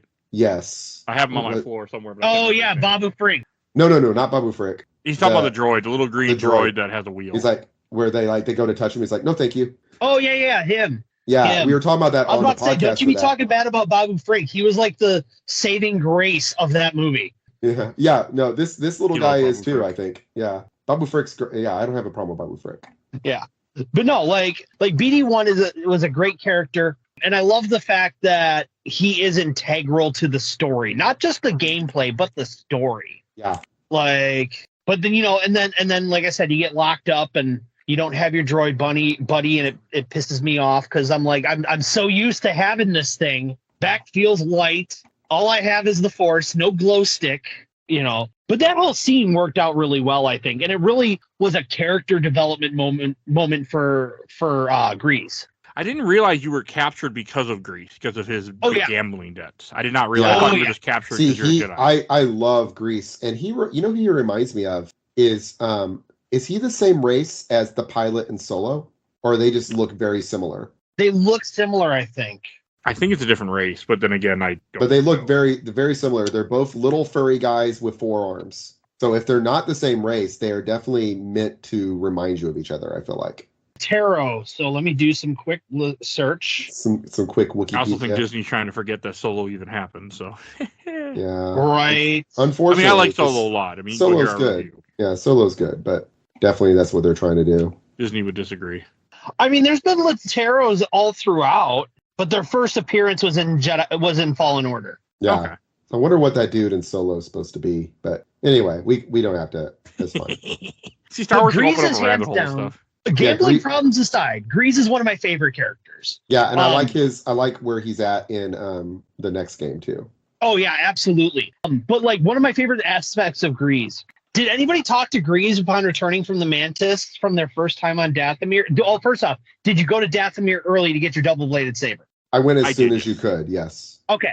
Did Yeah. you talk to Grease when you came back? No. I'm pretty sure I did, but it's been a while. I talked to Grease every It's chance I got. hilarious because he hates being on Dathomir. Yes. Oh, Like- he does. He complains about Dathomir a lot. I would Well, hate it, he too. really complains, and he's like, "I really want to get off this rock when you come back from Dathomir." It's actually pretty funny. That's great. Yeah, like so the fact that the characters aren't just static; they're reacting to whatever world you're on, and they also react differently later on in the game. Because like when you come back, when you're supposed to come to Dathomir, and you talk to Grease, if you come here before, like if you come there before, he's a little bit more okay with it. And then it's really funny once you bring Marin onto the Mantis. I did like that, where he's like, what is she doing here? Right. That was Or, good. when they go to Nur and Marin talks about hiding the ship and she tells Grease she'll need some of his blood. That's a good one. That's a good scene Yeah. with her, too, where she does hide the ship. I really appreciated that. Yes. And it really is able to help showcase her power without having her directly involved in the game. Yeah. Like it's one of those things where Grease as a character, I think, was definitely necessary. Like I said, gambling problems aside, because fuck that dude for getting me captured. But but like as a character, he's one of the ones that goes through, I think, some of the most growth in the game because Oh it's yeah, definitely. you see him going from this pilot who's just there for the money to really becoming a member of the team. Oh, yeah, they're very And it proud really of what they're doing, I feel. Oh yeah. You can get that. Like, I mean, this is, you also have the fallen Jedi, I forget her name. Seer that's with you, that's kind of, taking you under her wing and trying to train you, and she's the reason why. But she also has no powers because she gave up the Force, because she turned the dark side at one point. So If I'm not mistaken, she's the first character in Star Wars history to voluntarily block the Force. Because you Yeah. go back to Knights of the Old Republic 2, you have Traya, who was cut off from the Force. Right. And but she didn't voluntarily do it. Kyle Katarn also in Dark Forces 3, he's cut off from the Force. But I think he did it to himself. But not by his own choice. Oh, it was done at the end of Dark Forces 2, right? It was against his own choice. Yeah. But like, I do got to say this, like when she finally like reattunes herself to the Force and whips out her Force powers, that was a holy shit moment for me. Like yeah. That was one of those moments where she is like, and then she just goes complete badass, especially in the fight against the cameo. We can talk about that now. I mean, I guess. We pretty much covered most things in this game. I mean, I do like how... there's another cameo I want to mention real fast. Like, there's the Obi-Wan cameo when they get the holocron at one point. They open it up, and they're like... He's like, don't go back to the temple. I like that. Yeah. But, like, going to the last planet, Nur, she really gave off the whole, I'm not gonna make it kind of vibes. Like, I'm gonna be the second master that you lose, Cal, for this fight. Yeah.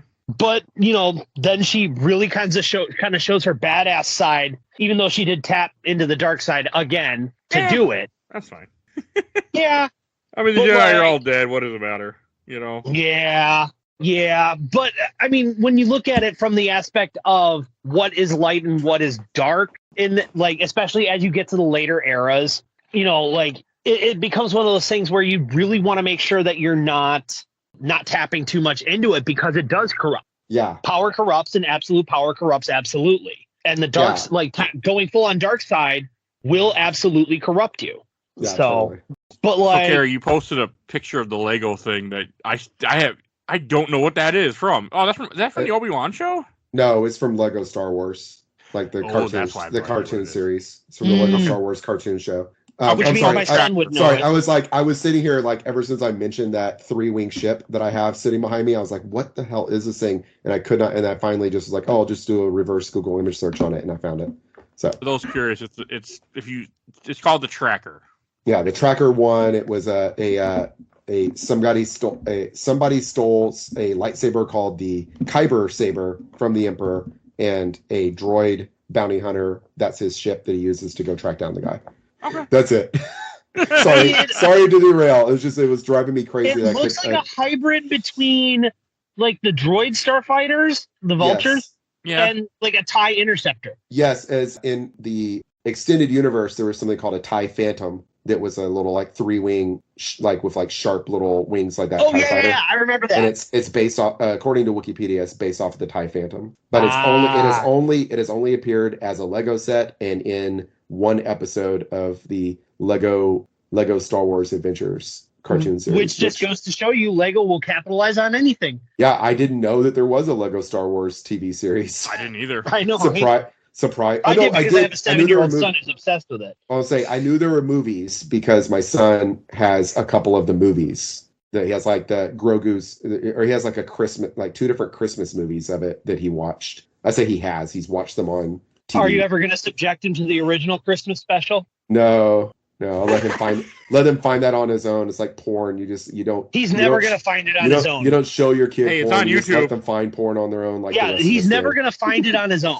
He'll find a VHS in a cardboard box in the woods, as was done in ancient times. I always find it funny that Peter, I've been on the show, the Star Wars guy, one of the other Star Wars guys I have, he actually has a bootleg DVD copy of that movie that he got at Half Price Book. Oh yeah, nice. That's fun. Nice. Isn't it on? Is it on Disney Plus now or no? No. It's on YouTube though. Because they put so much other garbage on there, like the freaking Ewok Caravan of Courage is on there, but not the Christmas special. I think the Christmas special is better than Caravan of Courage. Also, I didn't realize this until I saw a meme, but in the Battle for Endor, the second one actually has the first appearance of Night Sisters. From what I saw in a meme. Has the first appearance of what? The Night Sisters. Oh, that's correct. Which is just fucking weird. But a couple of things we haven't. I think we mostly covered most of this game. Like the whole crux of what you're doing is we haven't mentioned that part. I should at least say what the story is. The idea is. Yeah, right. You're trying to go in these tombs because the old Jedi that you're following, who was the master of Sira, hid Eno Cordova. Yeah, he hid a holocron of all the kids that are Force sensitive, so they can then go make a new Jedi Order, but then Cal it's all has the a children vision. who hadn't been picked up yet, right? That's the Yes. idea. Yep. And Cal has a vision of these kids all getting murdered and him getting murdered, so then he ends up destroying the Q when you finally get it back. Which Which is is a really definitely good the ending. correct choice. Yes. It's such a good ending because it feels like if this was like a Star Wars movie made by Disney, it would have ended with them going, now we've got to go find them. Right. Check out Mandalorian season 4 to see what happens next, Right, I mean, exactly. Whereas this had that ending that it needed. Well, you can't make the Jedi Order while the Empire's still around. It's just not going to work. Well, no, and it's just like it's only a matter of time until you slip up and this falls into the hands of the Empire. You've got to destroy it. You can't. I mean, it already fell into the hands of the Empire, and they had more than enough time to pull the information. Yeah, but they couldn't access it for some reason, right? I don't remember what the reasoning was, they didn't try that. but I know they had it. Yeah, because she steals it from you, then she takes it to their Nerd. Inquisitor base, which I really like that last Oh, planet. the Fortress Inquisitorius Yeah, that we get to see. Yep, we on get to Nerd, see. Is and it you the are. end of Is it the end of Obi-Wan that we get Yeah. to see it? Yeah. Yeah, that's the first It's the time we see it best. in live action. This is the first time we see it. I think it's in the Darth Vader comic too. Yes, it was in the Darth Vader comic first, I think. Okay, yeah, that was Because we yeah, talked about this in the Obi-Wan episode. Because this is the best part of the entire game to me. Is the final chapter. Oh, And absolutely. They recreate what I would say is the very best scene in this game. They recreate that scene in Obi-Wan, and it's the best scene in that series also. And it's like very clearly has to be a reference to this game because it's like the same hallway and everything, and the same exact scenario plays out Mhm. Yeah, it has to be a reference with the to same this, 'cause with the same villain and everything. I mean, it's like exactly the same scenario. It's kind of crazy. I like that you go there, like, and you're fighting and that's when you do you kill her? Yeah, no, you don't kill her, but you beat her, and then she No, gets murdered. Yeah, so you're talking about Trilla, the second sister. Yeah, Yeah, like that fight is. I mean, it's your final major fight It in was the hard. game. It was yeah. definitely hard. It was really hard, and then you beat her, and like I've beaten the game, and then the most epic moment to me in any video game I've ever played. Oh You yeah. beat her, and then you hear, like, I love that. oh my god! And I was like, And what? that red What? lightsaber igniting. Yes, and I was like, what? What is happening? What is happening? And I just died because I didn't know what to do. I was like, what? Right. Is there some? And I died in that exact part 4 or 5 times before I realized that I could do anything. Oh yeah. Like, run. I honestly, at first, I thought, oh, is this the ending? You beat the game, and now Darth Vader comes and kills you because Cal's got to be dead by by A New Hope. I thought that for a second, and I was like, no, because it's not going to credits. It's making me it's restarting me. Thankfully, it doesn't make you refight the second sister. It just puts you right back at the beginning. An older game would have. Oh, this God, happened. a Dark Souls game would have. Elden Ring would have. I was thinking about that because Elden Ring, the final boss of Elden Ring, is really difficult, and then you beat him, and then you fight God, and like literally, you fight God. You fight literally God, and if you die to God, then you go back outside the arena and you fight what has seemed like the final boss for the whole game, which you've been building up. This is the final boss you're going to be fighting.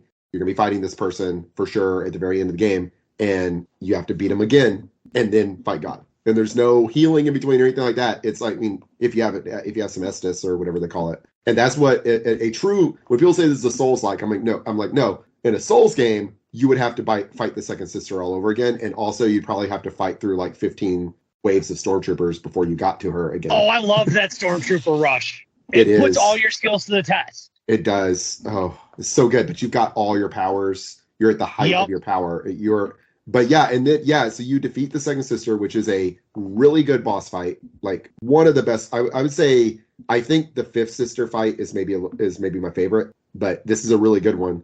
And then Darth Vader comes out and is like gonna kill you, and you have to basically look over his shoulder and force pull something into his back. Yep. Like from behind him. And that distracts him and lets you run. And then the rest of it, you're running from Darth Vader to get out of this place. Yep. And it's so cool. While Seer is not around because she decided to go all badass and try to take on. She essentially tried to solo the gunship. Right. Yeah. Like she tried to go toe to toe with Darth Vader. Yeah. The fact that she fucking survived. I know. It's so was cool. a shock to me. I thought she was dead for sure too. I figured she would die here. Like it makes a lot of sense story wise for her to die here. You know, like I said, it's Obi-Wan dying at the end of A New Hope. You want your wise. It's like I said when you're heading to Nurse, she really gives off those "I'm not gonna make it" vibes. Yeah, exactly. She really does. So, but it becomes a team effort to escape, her included. Yeah. And that's what I was saying is in Obi-Wan, and at the end of Obi-Wan, it's the same deal. You're in Fortress Inquisitorius, Obi-Wan is in Fortress Inquisitorius, and the woman that's been helping him basically sacrifices herself so he can get away.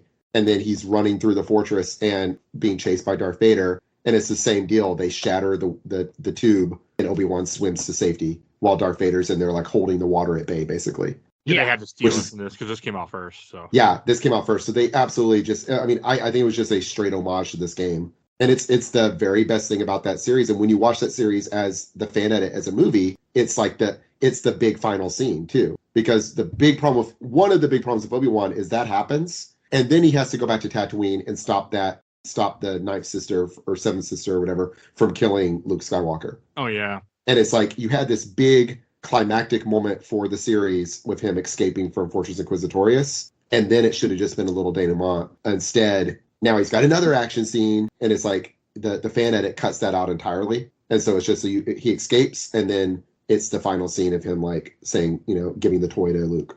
And but anyway, that's the same here. You escape from this, and then you get on the ship, and you make that Cal makes that decision to destroy the thing, the MacGuffin. Which again was the right call. Right. Exactly. Would have been interesting if they gave you a choice. Yeah. But it's not that kind of game though. It's definitely not. And it's one of those things when I first played it, I'm like, Cal better not keep this holocron. I will throw my controller if he keeps this holocron. And he made the right choice to destroy it. I was having the exact same thought. I'm like, he better not keep the holocron. He's got to destroy it. Yeah, he can't. Right. I mean, you can't. I mean, Luke making the Jedi Order makes sense just because the Empire's done at this point. They think, like, quote unquote done. Yeah, well, yes. It was, I think, until Disney went, how can we remake these movies, but we'll do the same thing. Right. Yeah. But yeah, like, he made the right choice there, and so I was not mad that he destroyed that holocron, because most people look at it and be like, all that work for nothing. We could have just not done anything, and we'd be in the same spot. No, because the others would have gotten it. They were looking for it. When the Inquisitors would have eventually found it, so he had to. That's fair. Yeah. So what you did had a purpose. It just wasn't the purpose you thought it was going to have. You originally set out for, yeah. Right. Exactly. But yeah, it definitely had the right ending, because you feel that sense of accomplishment. But it's like, okay, now what? Now where do we go? Right. Because and now you got 2 more Jedi unleashed on the galaxy. Right. You have an actual Jedi Knight, and I don't care if Seer anointed him as a Jedi Knight. She has no vested power to be able to elevate somebody to the ranks of Jedi Knight. So therefore, her little ceremony that she pulled on Cal doesn't count. He is a Padawan still. I don't know. He's a Padawan that would beat the shit out of Luke Skywalker and Obi-Wan Kenobi. So at this point, yeah, that's fair. He is doing stuff that neither of them has ever been able to do. So because neither of them could handle 2 lightsaber stances like Cal does. I don't think neither of them could double jump. I mean, Obi-Wan jumps high, but neither of them can double jump. So there's that too. Right, that's fair. Yeah. I mean, and then you also it's not even really a spoiler for Survivor, because they posted this information while it was coming out. You have 5 different lightsaber stances in Survivor. Oh yeah, you do. You have single blade, you have double blade, you have dual blades. Like, you actually split it into 2 as a full-on stance in that game. You have single with a blaster pistol, and then you have the cross guard, like Kylo Ren's. Yeah, and Cal is no slouch with any of them. Yeah, I didn't beat the game yet. I got I had not gotten the Kylo Ren one yet. I gotten the others. So. If you like big, heavy weapons in Souls games, that is going to be your favorite stance. Yeah. No, I'm aware. That's like I like everything in Souls games. Every time I play a new build, a new weapon thing. So in that game, my favorite is to run around in the double bladed. But kind of going back to the stances in Fallen Order, I really like the fact that you at least had the 2 stances, so you had some variety. Each one had their purpose too, because single blade was your more well-balanced stance. Double blade was your defensive stance, which is what, if you read the expanded universe, particularly Rule of 2 by Drew Karpyshyn, they go into that double bladed stance and how it is more of a defensive stance, because it's meant to throw your opponent off. if you think about Phantom Menace, the two best scenes in Phantom Menace are the Darth Maul fight scenes. And the first one, he's fighting one Jedi, and so he's just using his lightsaber like a katana, like a long, like, right? He's like using it in that way. And then when he has to fight two Jedi, that's when he busts out the second blade. Yep. Because exactly. it makes absolute sense, it does and it doesn't. I mean, it does and it doesn't. But it makes some sense. It's fun. It makes movie sense. It makes good movie sense for sure. Hey, it makes more sense than having a tractor scene where you're playing holding out for a hero. So hey, you know what? Yeah. But it's so much fun. You've ever since, gosh, do you get a double-bladed lightsaber in Jedi Outcasts? I don't believe so. I think you could in the it was modding it where you did, because I remember doing it, but it was with mods. Yeah, you didn't have it normally because that's what we always want. We always, ever since Darth Maul, everybody wants that double-bladed lightsaber. I don't know. Ever since Anakin dual-wielded sabers in Episode 2, that killed Darth Maul. That killed the double-bladed saber for me. Not for me, but it's still pretty cool. And Ahsoka with them is really cool too, because she's fighting with them in the her style is the style of the Philippine martial art, the Escriba. She does a lot of Escriba stances and stuff. My wife for Christmas, we went to like Disney. We went to Florida and we went to like the Wizarding World of Harry Potter and the Star Wars Galaxy's Edge and all that. But we didn't let my son build a lightsaber there. But it was because you heathen. Well, so here's the thing: the lightsaber you build at Galaxy's Edge is kind of trash. It's expensive. I've heard. It's expensive, but it's just a plastic lightsaber. It's plastic hilt and everything. You have to choose one of like 5 colors when you get it, and then it's permanently that color. And you only get to choose like 1 or 2 hilt. You have like 3. You have 3 hilt designs, and that's it. Yeah, right? whereas this place is online. Right, you can't mix and match them. Like we let him build a droid, and he built a BB unit, and he had so many options of colors and pieces and all that, and it was much more, and it was like half the price. But anyway, when we got home, what my wife had done for Christmas is she had told me I got him a lightsaber online on Black Friday. I got him one of those nice steel lights. It's like freaking stainless steel lightsaber. It looks really awesome. It looks actually like one of the real basic hilts in this game. Mm-hmm. It cycles through, 16 different colors with a press of a button, so you can change the colors at will. And it's really durable and all that kind of stuff. But what she didn't tell me was she got me one also. And so my son and I both have these really cool lightsabers, and they came together with a little connector to screw them together and make a double-bladed lightsaber. Nice. Yeah, and my son and I both train in martial arts, and we're at an advanced level now. So for about 2 years, we've been training with bow staff as part of our martial arts. Okay. And so we can we can whip and twirl those things around. Not as good as Darth Maul, but pretty good, and it's pretty cool whirling around like a double-bladed red lightsaber like that. It's so much fun. It just looks so awesome, and it's just so cool. Yeah. So it's a lot of fun. Want to get 2 more so we can both use them, and then there you go. And then break them by actually staff fighting with them. but yeah, like I love the fact that you had those, and then they kind of gave a nod to the dual wielding sabers with the split saber technique. I love that in the end when you get that. That was great. Yes, that's very cool. Go ahead. It has its uses. Like the Malicos fight, you're meant to really lean on that split saber technique. Yeah. Because he's just not ready for it. Yeah. I actually have here in my notes, because I hadn't played Survivor at this point. Like, there's a reason you have split saber technique for the Malicos fight. Use it. Same with switch attack, where you go from the single blade to the double blade by holding square. Yeah. That's really cool. Like the combat and just the lightsaber combat in this is so well done. It just feels. Oh yeah. Good. It never feels really repetitive.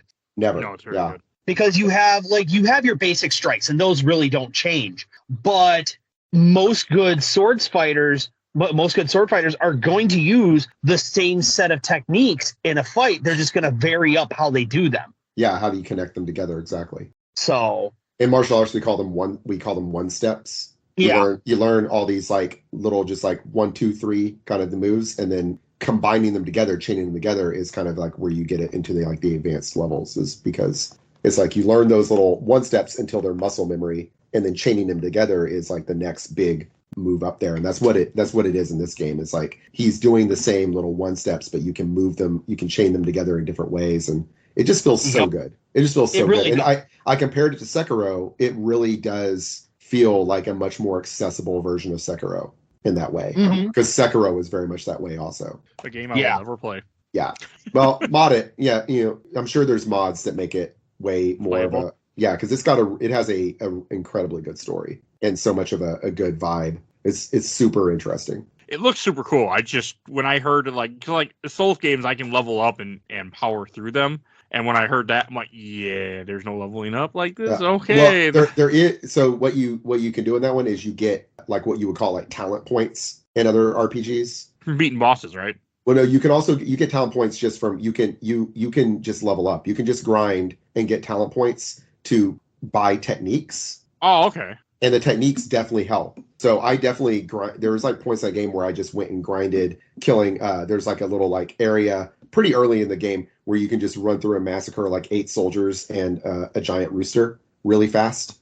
A guard rooster. They have guard roosters in that game that will fucking like murder your ass, like kill you in like 15 seconds if you're not, or 5 seconds if you're not careful. But it's like a plane where you basically like the bonfire is like next to one of those chickens that has its back turned. And so you just start off, murder the chicken, then murder the guards, go back, murder the chicken, murder the guards over and over again, and buy techniques until you've got some of the higher level techniques. But still, your health is low. You don't have armor or anything like that. There's no such. There's no item. There's no armor or weapons to buy or anything in the game. Yeah, that would bother me. just- Because Dark just Souls take- There's a 1. spot like that on Kashyyyk in Fallen Order where Yes. it's like it's on Kashyyyk. It's right after the major sliding event where there's 3 spiders and 3 ram slugs that are. It's great for Oh, yeah, they're grinding. annoying. Yeah, Oh, I and- definitely do that in both this game and Survivor. Is like find a Yeah. good grinding spot because I like to sometimes I want to get a little more powerful before a boss fight, and you can do that. So you can do that in Sekiro. It's just not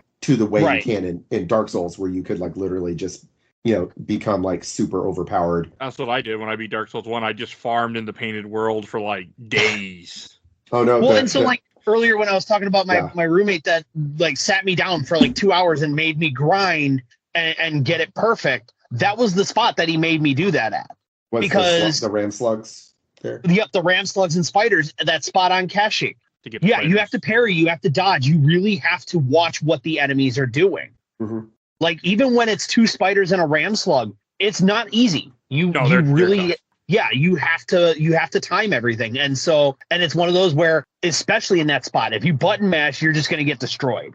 I'm trying to remember. Does this one have the being able to mind trick someone so that they start attacking their friends? No, that's Survivor. That's in Survivor. Oh man, Yeah. that's like my favorite wish thing we to had do the in mind Survivor. Is like sneak up and mind trick like a stormtrooper with like who has like a big like machine gun, like one of the. Yep. And just have him just start like massacring his friends. Oh, and another thing I forgot to mention that I really like in this game, the Purge Troopers. I enjoyed the Purge Yes. Troopers a lot that Yeah. they're here because that's Very not cool. something makes sense that they would have been around. Are they Jedi or just people that were No, they're just really beefy stormtroopers Okay. with special training. I'd like to see them in more in live action things. We haven't yet, but I like them a lot. Yeah, Yeah. I Well, they really- make a return in Survivor. They've got So- kind of like almost like a Captain Phasma look to them. Yeah. With the Yeah. armor. It's like a Die dark. after It's the like second a movie. little, yeah. It's like a dark. It's like what we wanted from Captain Phasma. But yeah, they're They're very specially cool. trained and designed to be able to overwhelm Jedi. Yeah. Like imagine we all know the damage that the clone troopers were able to do. Yeah. Now imagine a clone trooper that's specifically outfitted and designed to kill Jedi. Yeah. Like, because they have those electro weapons, which can handle a lightsaber. So it's one of those things. Like, yeah, like those are one of those enemies again that you need to take your time with and be patient because they will overwhelm you, especially if there's more than one. It's. I think they looking at Wikipedia, it looks like they were in the comics first too, which is cool. Yep, Okay. they were in the Or comics actually, first. they were first in a book, not a comic, called Rise of the Red Blade. Oh, Okay. that's No, cool. no, that's not true. Oh. Wikipedia has it out of order. Rise of the Red Blade just came out last year. Never mind. Wikipedia So generally doesn't what they'll do is the first appearance, they'll actually, when they list all the appearances of them, they'll note which one's the first appearance. It does. It's Darth Vader number 13 from 2017. Oh, the comic run. Yeah, it's Darth Okay. Vader. It's Darth Vader number 17. Darth Vader issue number 13 from the Marvel Star Wars comic run. From Right. Yeah, Okay. that's cool. The other thing I really love about this game is that the little details they put into that, like the way events change interactions. So, for instance, going to the workbench on the Mantis after your lightsaber is broken, but before you disembark on Ilium, did anybody modify their lightsaber? I don't think. I mean, maybe I definitely modified it every chance. So, I modified it every time I you came would across the modify your bench. lightsaber, Cal would ignite it, right? Just to test it. Right. When you do that at the workbench on the Mantis before disembarking on Ilium after it's broken, Right. he tries to activate it a couple of times, and you can see that he's frustrated. Oh, that's cool. Yeah. No, I don't think I did that. That's really neat. Yeah, it's one of those things. It's that one of those subtle interactions that you normally don't think about. That I was just like, I wonder, because did they think about this? And they sure as fuck did. Like he tries to activate it a couple of times, and it sparks, and then you just kind of see that look of frustration. So that was a cool aspect. That's really cool. Mm-hmm. Yeah, I spent so much time customizing the lightsabers. Oh, me too. I would have like one, and I would just I would run with it for a long time, and I'm like, all right, I've got it. I want to change this up now and do a completely different thing. I think I kind of gravitated between doing like an all dark gunmetal looking one. There's kind of what, similar to what the ones that I got for Christmas. They're black, but like the gunmetal is what I would have chosen if I had the choice. I love that. I love that. I want one that looks like, oh, this is what one would look like in real life if you built one. But then, or either that, or one that looks like High Republic. Yeah. All white and gold with a wood grain handle. I think that's in Survivor that you get the wood grain handles. Yep. Yeah, it's like every time I get a new lightsaber part, I'm like, okay, we got to change up the look of the lightsaber. Got to completely redesign it from the ground up. If I get a new part, if I get a new part, I like. All right, we're going to completely change the look of this thing. Yep. I also like the ones, the emitter that is it looks like 4 spikes. Yeah. So it looks like you could you could stab someone in the face with it without it turned on. Take out an eye. Right. Or something. Although the last time I customized my saber in that game is when you get Seer's lightsaber from her. Yeah. Because then I make one half Jaro Tapal, the other half Seer.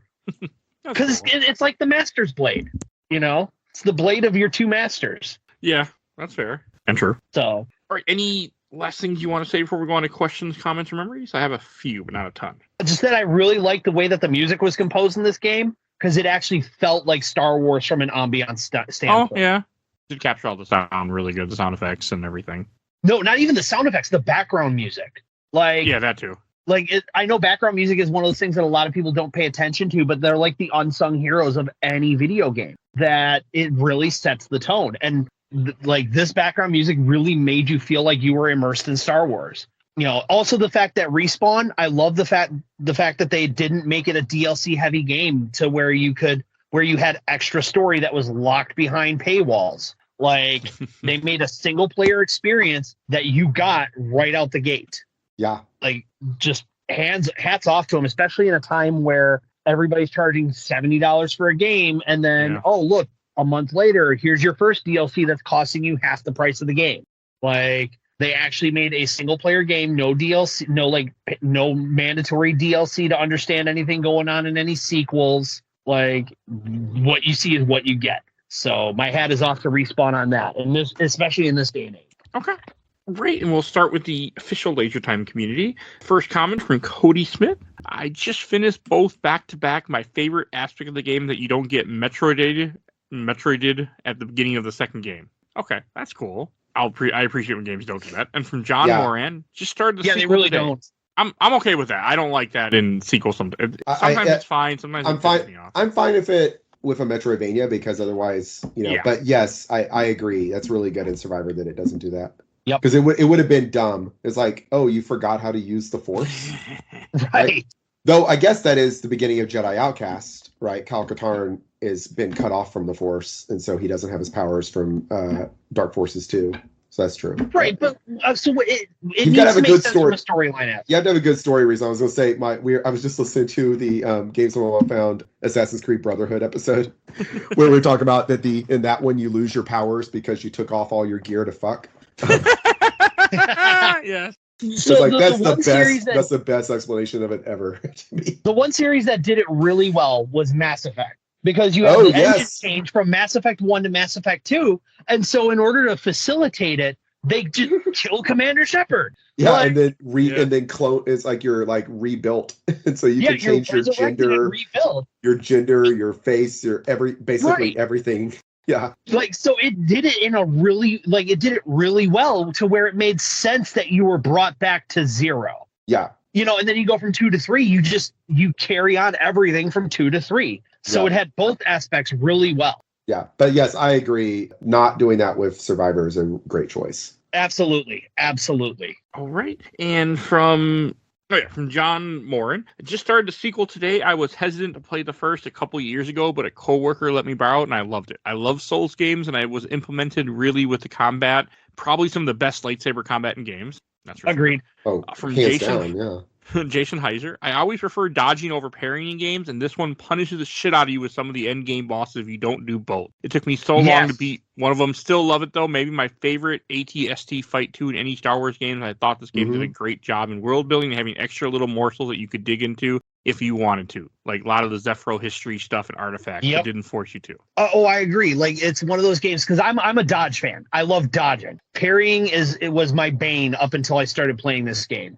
And like, it makes you learn how to do both. It does. And that's the thing. Like Sekiro, you have to like that is the parrying game, and that's why I say this is like easy space Sekiro, because this game requires you to learn parrying, but the parrying is very easy. Like compared to like Dark Souls or any of those games where I compared to like Breath of the Wild. When you play on Jedi Master, it's not as forgiving. Yeah, that's correct. That's true. That's what you're asking for. But I put it on like a similar level to like the parrying and like Breath of the Wild, you know? Like it's not on like master level, not like grandmaster, but on master level it's on a similar level of the parrying in Breath of the Wild, which is like not easy, but it's completely doable. My son does it better than I do. Yeah, it requires way more precise timing than like story mode or on Padawan or Jedi Knight.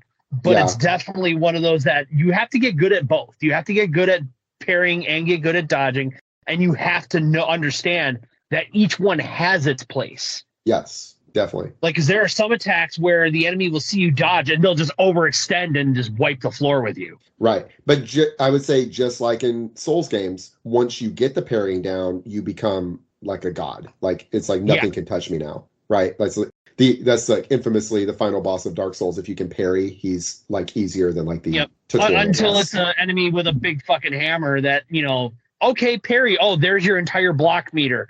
Yeah.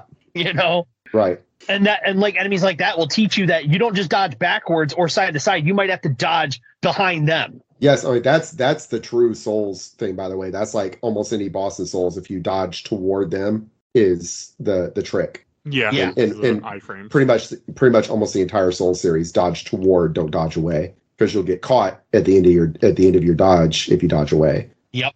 All right. But in this game too, yeah. Last one from this group, Jeffrey Klein. Literally just rolled credits last night. Such a great game. Excited to play the sequel. I am too.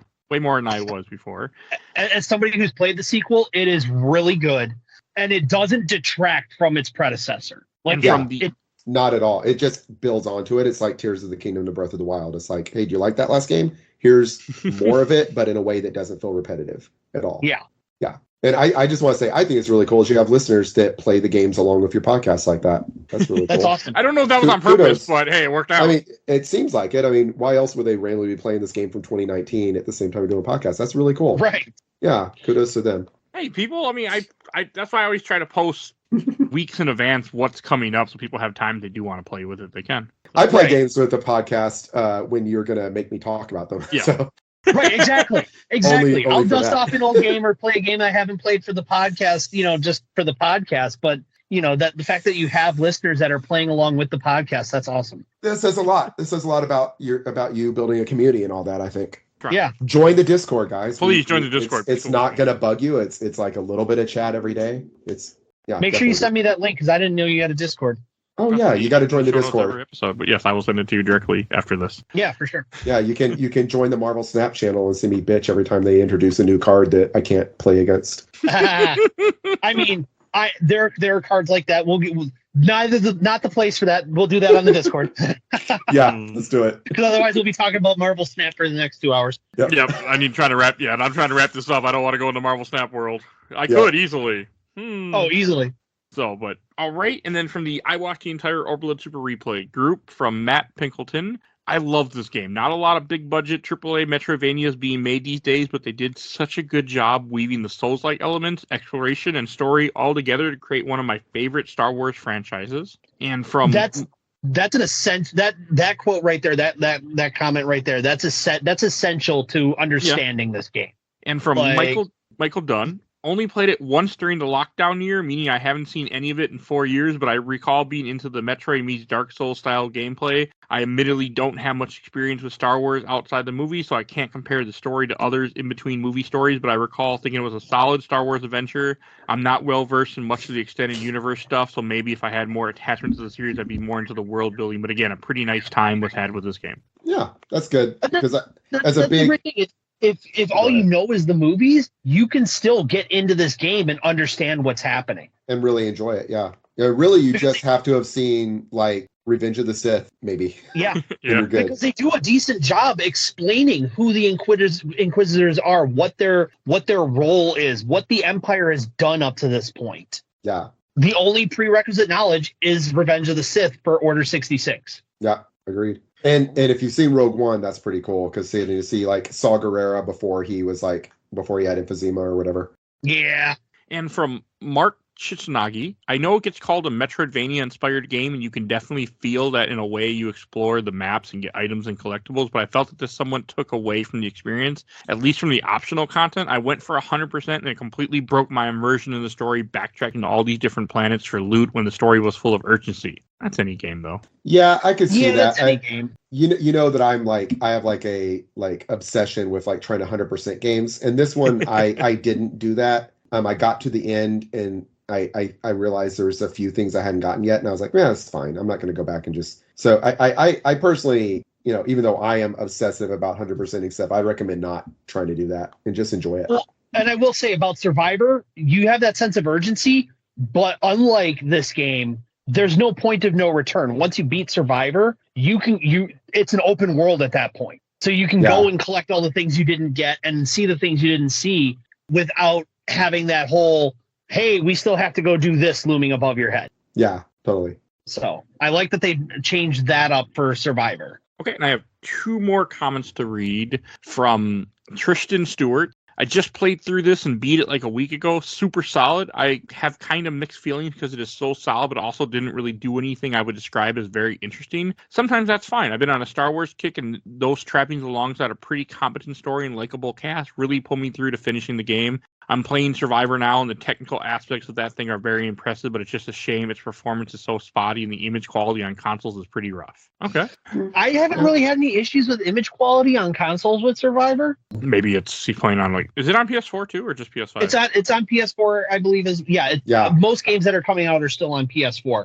That might be it then. But because I'm playing I played it on PS5 with a 4K TV, and it was really well built. And I have my PC hooked up to the same TV as my PS5 and all that. And my Xbox 360 and my PS5 and my Switch and my Dreamcast or all that are all just hooked up to my 1080p TV. And so I can't speak to 4K and all that, but to me, I didn't see any drop in quality from this to Survivor. From this, what I did on PC, and Survivor I did on PS5, and I didn't see any difference. But whereas I played the next gen version in performance or in quality mode, so there was no issues with frame rate drops or anything like that. Yeah, but I'm not the best judge of that kind of stuff because I don't really care about that as much. That's why I still have a 1080p TV. But whereas I'm a graphics junkie, so I'm the same. I don't give a shit either. Well, I care. I just don't like $1,000 care. I do really. I went and Windows shopped for a 4K TV the other day because my TV is starting to get little bugs with it. So. If you can find one, the Vizio D series is really solid, and it's not going to run you that much. It's only going to run you a couple $100. Yeah, my big thing is I want 120 hertz. That's the big thing. Oh, yeah, that's going to cost you. Well, it's not bad. I found a Hisense at Best Buy. It's like $900 for the not Insignia brand, not their brand, but like their budget 4K 120 hertz TV was like 900 at the 65-inch size, and so I was like, that's probably what I'll end up getting. But, that's not too bad. Yeah, but it's still, I'm gonna wait. All right. Yeah, wait till 8K TVs come out. One last comment. There you go. Oh, sorry. Autumn Severe started it in June of 2020, got off the first planet and barely touched my second before putting it down. I didn't dislike it, but I was in doom scrolling follow mood for obvious timing reasons. Also meant to go back to it. Almost did last year. Honestly, I can't believe it's been this long already. I'm the same thing. When I looked it up, I was like, God, it was that long ago. Yeah, it's crazy. Do it. Go back to it. Have fun with it, because it's one of those games that you never feel like. I put like 25 hours into my initial playthrough, and it didn't feel like 25 hours. This one, it only took me about 12 or 11 or 12, and that was still twiddling thumbs for some aspects. But it feels a little short, but it really does, but it's not. Yeah, it's not short. I'm story mode is short. Yeah, I was gonna say it is like, it's only like, if you're not trying to 100% it, it's gonna be like 20 hours probably, and that's nice. That's how long I want most games to be. Like, yeah. I'm like 70 something hours into my current playthrough of Cyberpunk, and I haven't even gotten to the expansion yet. I mean, I've dumped probably 500 hours into Cyberpunk as a whole. So yeah. All right, and before we go to Shelf Stacker Box, I do want to give away another Steam code, because I have Steam codes. So this will be for Torchlight 2, and the Steam code is LX02V. K6C6BHAFB8. That is your Steam code for Torchlight 2. Awesome game. Check out the mod. Very good check out some of the class mods that add new custom classes too. Okay, that's cool. And we'll go to Shelf Stacker Box. And Kerry, what about you? Yeah, put it on the shelf. Heck, I beat it 2 years ago, and I think I still have it installed. Like, definitely put it on the shelf. Awesome game. Honestly, by far the best Star Wars game, and I haven't gotten far enough as Survivor to decide if Survivor's gonna top it for me or not. But to me, it's the best Star Wars game. Period. All right. And Isaiah, it definitely goes on the shelf. It actually pulls KOTOR 2 off of the shelf, and possibly even KOTOR 1. And don't get me wrong, I love KOTOR.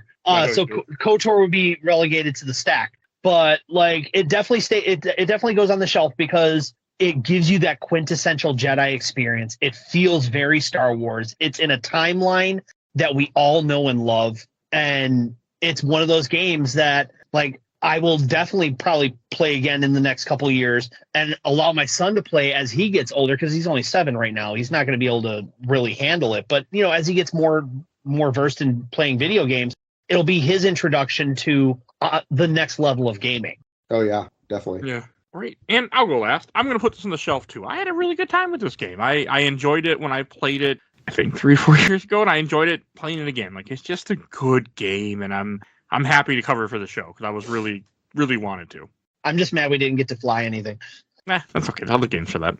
Yeah, that would be good. Some piloting stuff would be a big improvement. But. Well, speaking of...